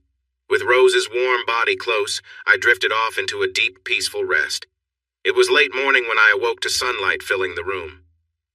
Rose was no longer in bed. I got up and found her in the kitchen, preparing breakfast. I approached her from behind, wrapping my arms around her waist. She smiled and whispered, "Good morning, handsome." "Good morning to you, my love. This smells wonderful," I replied. She laughed softly. "So, am I still employed, or am I out?" I chuckled. "No, I think I'll keep you on, but you're on probation any slip-up and you're out." "Then, mister, move aside and let me finish cooking," she said playfully. I stepped back, letting her finish the eggs. When she had plated them, I spun her around and kissed her gently. She looked up at me with soft eyes. "You know, I do love you so much." After breakfast, Rose looked thoughtful. "What's next for us?" she asked. "I'm not sure," I replied, "but maybe we take things one day at a time and see where it goes." She nodded, looking hopeful. "Eddie, I thought a lot while you were gone. I kept wishing that when you came back, we'd be able to start fresh and really build something together." "I feel the same way, Rose," I said. "I love you, and I want to give this a real chance to start new and avoid the mistakes of the past." She came over and sat on my lap, looking into my eyes. "Eddie, I've been thinking of leaving the agency. I could focus on investing. It would give me more time at home, which is what I want." "Why is that important?" I asked. "Because I want us to start a family," she said, her voice soft but full of hope. "We always talked about it, and now with this home you built for us, I think it's time." Her eyes held such warmth and trust. I leaned in and kissed her softly. "It's a big step. Rose a family, kids. I need to find something steady, too." She smiled and kissed me again, whispering assurances that made my heart feel full. "Yes, but this time I want it to be local. Yes, no more traveling." "Eddie, I talked to Gordy a lot while you were away. He had a suggestion. You know those nice wooden beams you made?" I nodded. "Yes. Well, he thinks you could make some money from them. He's talked to other farmers, and they all have ideas about building new barns and making improvements. He thinks if you set up a workshop somewhere and made these beams, it could be successful." "Work for myself? That sounds great." "You can do it. You're smart. Your own business, our business, a family business." I suddenly got an idea. "You know, you wouldn't be the only one working from home. If I did this, I could build a workshop right here. We have plenty of space." A big smile spread across her face as she said, "Oh yes, we could do it." We paused for a moment, both of us imagining what this could be. Honestly, her mention of a family business didn't fully register with me at the time, but when I looked at her, I could tell she seemed a bit let down. As the silence stretched, she asked, "You understood what I meant, right?" "Of course. You mean we could start our own business?" She smiled and nodded. "A family business, one that we can pass down." I was still a bit confused. She sighed. "Eddie, do I have to say it clearly? Children, we have everything we need. A home, enough money, and both of us working from home. Eddie, I want to start our family now. Not next week, not in a year. I want to begin now. Picture this beautiful house with our children running around." I frowned, not because I was upset with her, but because of what she was suggesting. "Rose, are we ready for that? We've just reconnected and you want to add kids into the mix?" "Yes, Eddie, children. It's time." I have to admit I wasn't thrilled with the idea. Yes, I loved her, or at least had deep feelings for her, but kids. In the next few days, we focused on rebuilding our relationship. We talked late into the night, making plans and notes. I spoke to Gordy, who introduced me to some local farmers interested in my ideas. They could use the beams to make their barns more spacious and useful. Meeting people who were interested made me feel more confident. I talked to Mark, and he thought the beams were a great idea with many possible uses, if I could set a good price. Later, at Gordy's barn, we sat outside sipping some homemade cider. It was strong, much stronger than I expected. It had quite an impact. As we opened our third bottle and the talk flowed comfortably, I suddenly asked, "Gordy, how did you know it was the right time to start your family?" He looked at me seriously. Young one, I can't really explain that. All I can say is I just had a feeling. If you're thinking about starting a family with Rose, then do it. Because if you hesitate, someone else might step in. When I didn't say anything, he said firmly, Laddie, Rose is a wonderful girl. I don't understand why you were with Claire when you had her. I heard Rose talking to Beth, and she is eager to start. If you wait too long, she might move on. You could lose her, son. I felt embarrassed, and he chuckled. Well, Laddie, Claire is an attractive woman, and we were all a bit jealous when we learned you were with her, but Rose is special too. That night, I stumbled home to find Rose curled up on the sofa with her laptop. She tried to explain her program, but I was a bit tipsy and filled with excitement. Rose, let's make it happen. Her expression changed from one of worry to joy. Are you saying what I think you are? Yes, let's start right away. Let's have a baby. Sweetheart, it's not that simple. I have to stop my medication and it won't happen overnight. I don't mind. We can begin practicing, right? She laughed playfully. Yes, we can practice, but you're so tipsy that it might be tough. I took her hand and placed it on my waist. Don't worry about me. You might not think those simple words could make a difference, but they really did. Our moments together became deeper, filled with care and meaning. Everything felt more connected. There were other things on my mind, too. I was working on plans for a big shed workshop.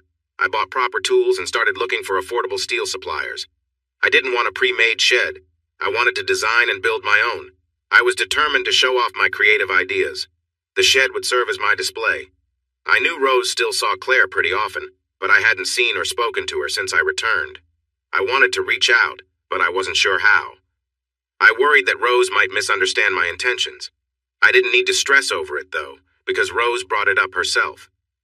Sweetheart, I spoke to Claire today. She wants to come over, but she's worried about how you'll react. She feels scared. She doesn't need to be worried. I want to see her too. Just to say hello and try to rebuild our friendship. Good, because she'll be here soon. Please be kind. She's been very anxious about this. Claire arrived about 15 minutes later. She walked in looking beautiful as always, her golden hair flowing down her soft skin, her bright eyes shining, and her light green dress fluttering gracefully, showing off her long legs. How do you say hello to an ex in front of your wife? It felt a bit strange. She made it just as hard as I did. Eventually we hugged. As we held each other, I could feel her warmth. The kiss we shared was quick, just a light touch. But the hug lasted longer. I looked over at Rose, feeling a bit guilty, but she just smiled kindly. Claire finally pulled away and said softly, Hello, Eddie. It's so nice to see you again. She looked me over and added, You look healthy and sun-kissed. I'm a little jealous. Don't be, you still look wonderful. The words slipped out before I could think. I glanced at Rose, but if she was upset, she didn't show it. Claire noticed I was uneasy. Eddie, I am so sorry for what happened between us. I was thinking only of myself. Claire, it's all right. It seems like it worked out for the best. Rose tells me you're very much in love now. She blushed slightly. It wasn't right of me. I should have talked to you first, but it all took me by surprise. Howard is a great guy. That's good to hear. I'm glad you found someone to love. Eddie, I cared about you deeply, and I still have strong feelings for you. Maybe not in a romantic way, but I feel a bond with you. I want the best for you. Thanks, Claire. I feel the same way. What we had was special, and it will always be a cherished memory for me. For that, I am thankful. I don't know if I'd be where I am without you. She pulled me into another hug. Rose stepped in then. How about we go outside for some wine? Just like that, Claire re-entered my life. There were some awkward moments. Meeting Howard, my old rival, felt strange at first, but he turned out to be just like Rose said, a sweet, friendly guy. He was a successful businessman like Tony, but he was much more easygoing. He even became a supporter as I worked on starting my business. The day Rose told me she was having a baby was unforgettable. She came to bring me lunch while I was busy putting together some support beams for the new workshop. She placed my meal on the table, along with a bottle of my favorite beer. What's the beer for? I asked. You might want to celebrate, she said, when you see what I have to share. Confused, I replied, if we're celebrating, where's yours? Because of my condition, doctors say I shouldn't drink. She handed me a test strip. I dropped it in shock when I understood, and we both embraced. I spun her around joyfully, her feet swinging in the air. The birth was a wonderful event on its own. I stayed with her the entire time. I even cut the umbilical cord. Claire waited anxiously in the waiting room. When she held little Avalon, our daughter, the pure love on her face was a beautiful sight. I worried she might feel jealous since she couldn't have children herself, but instead, it was the opposite. Claire was completely devoted to Avalon, treating her like a princess.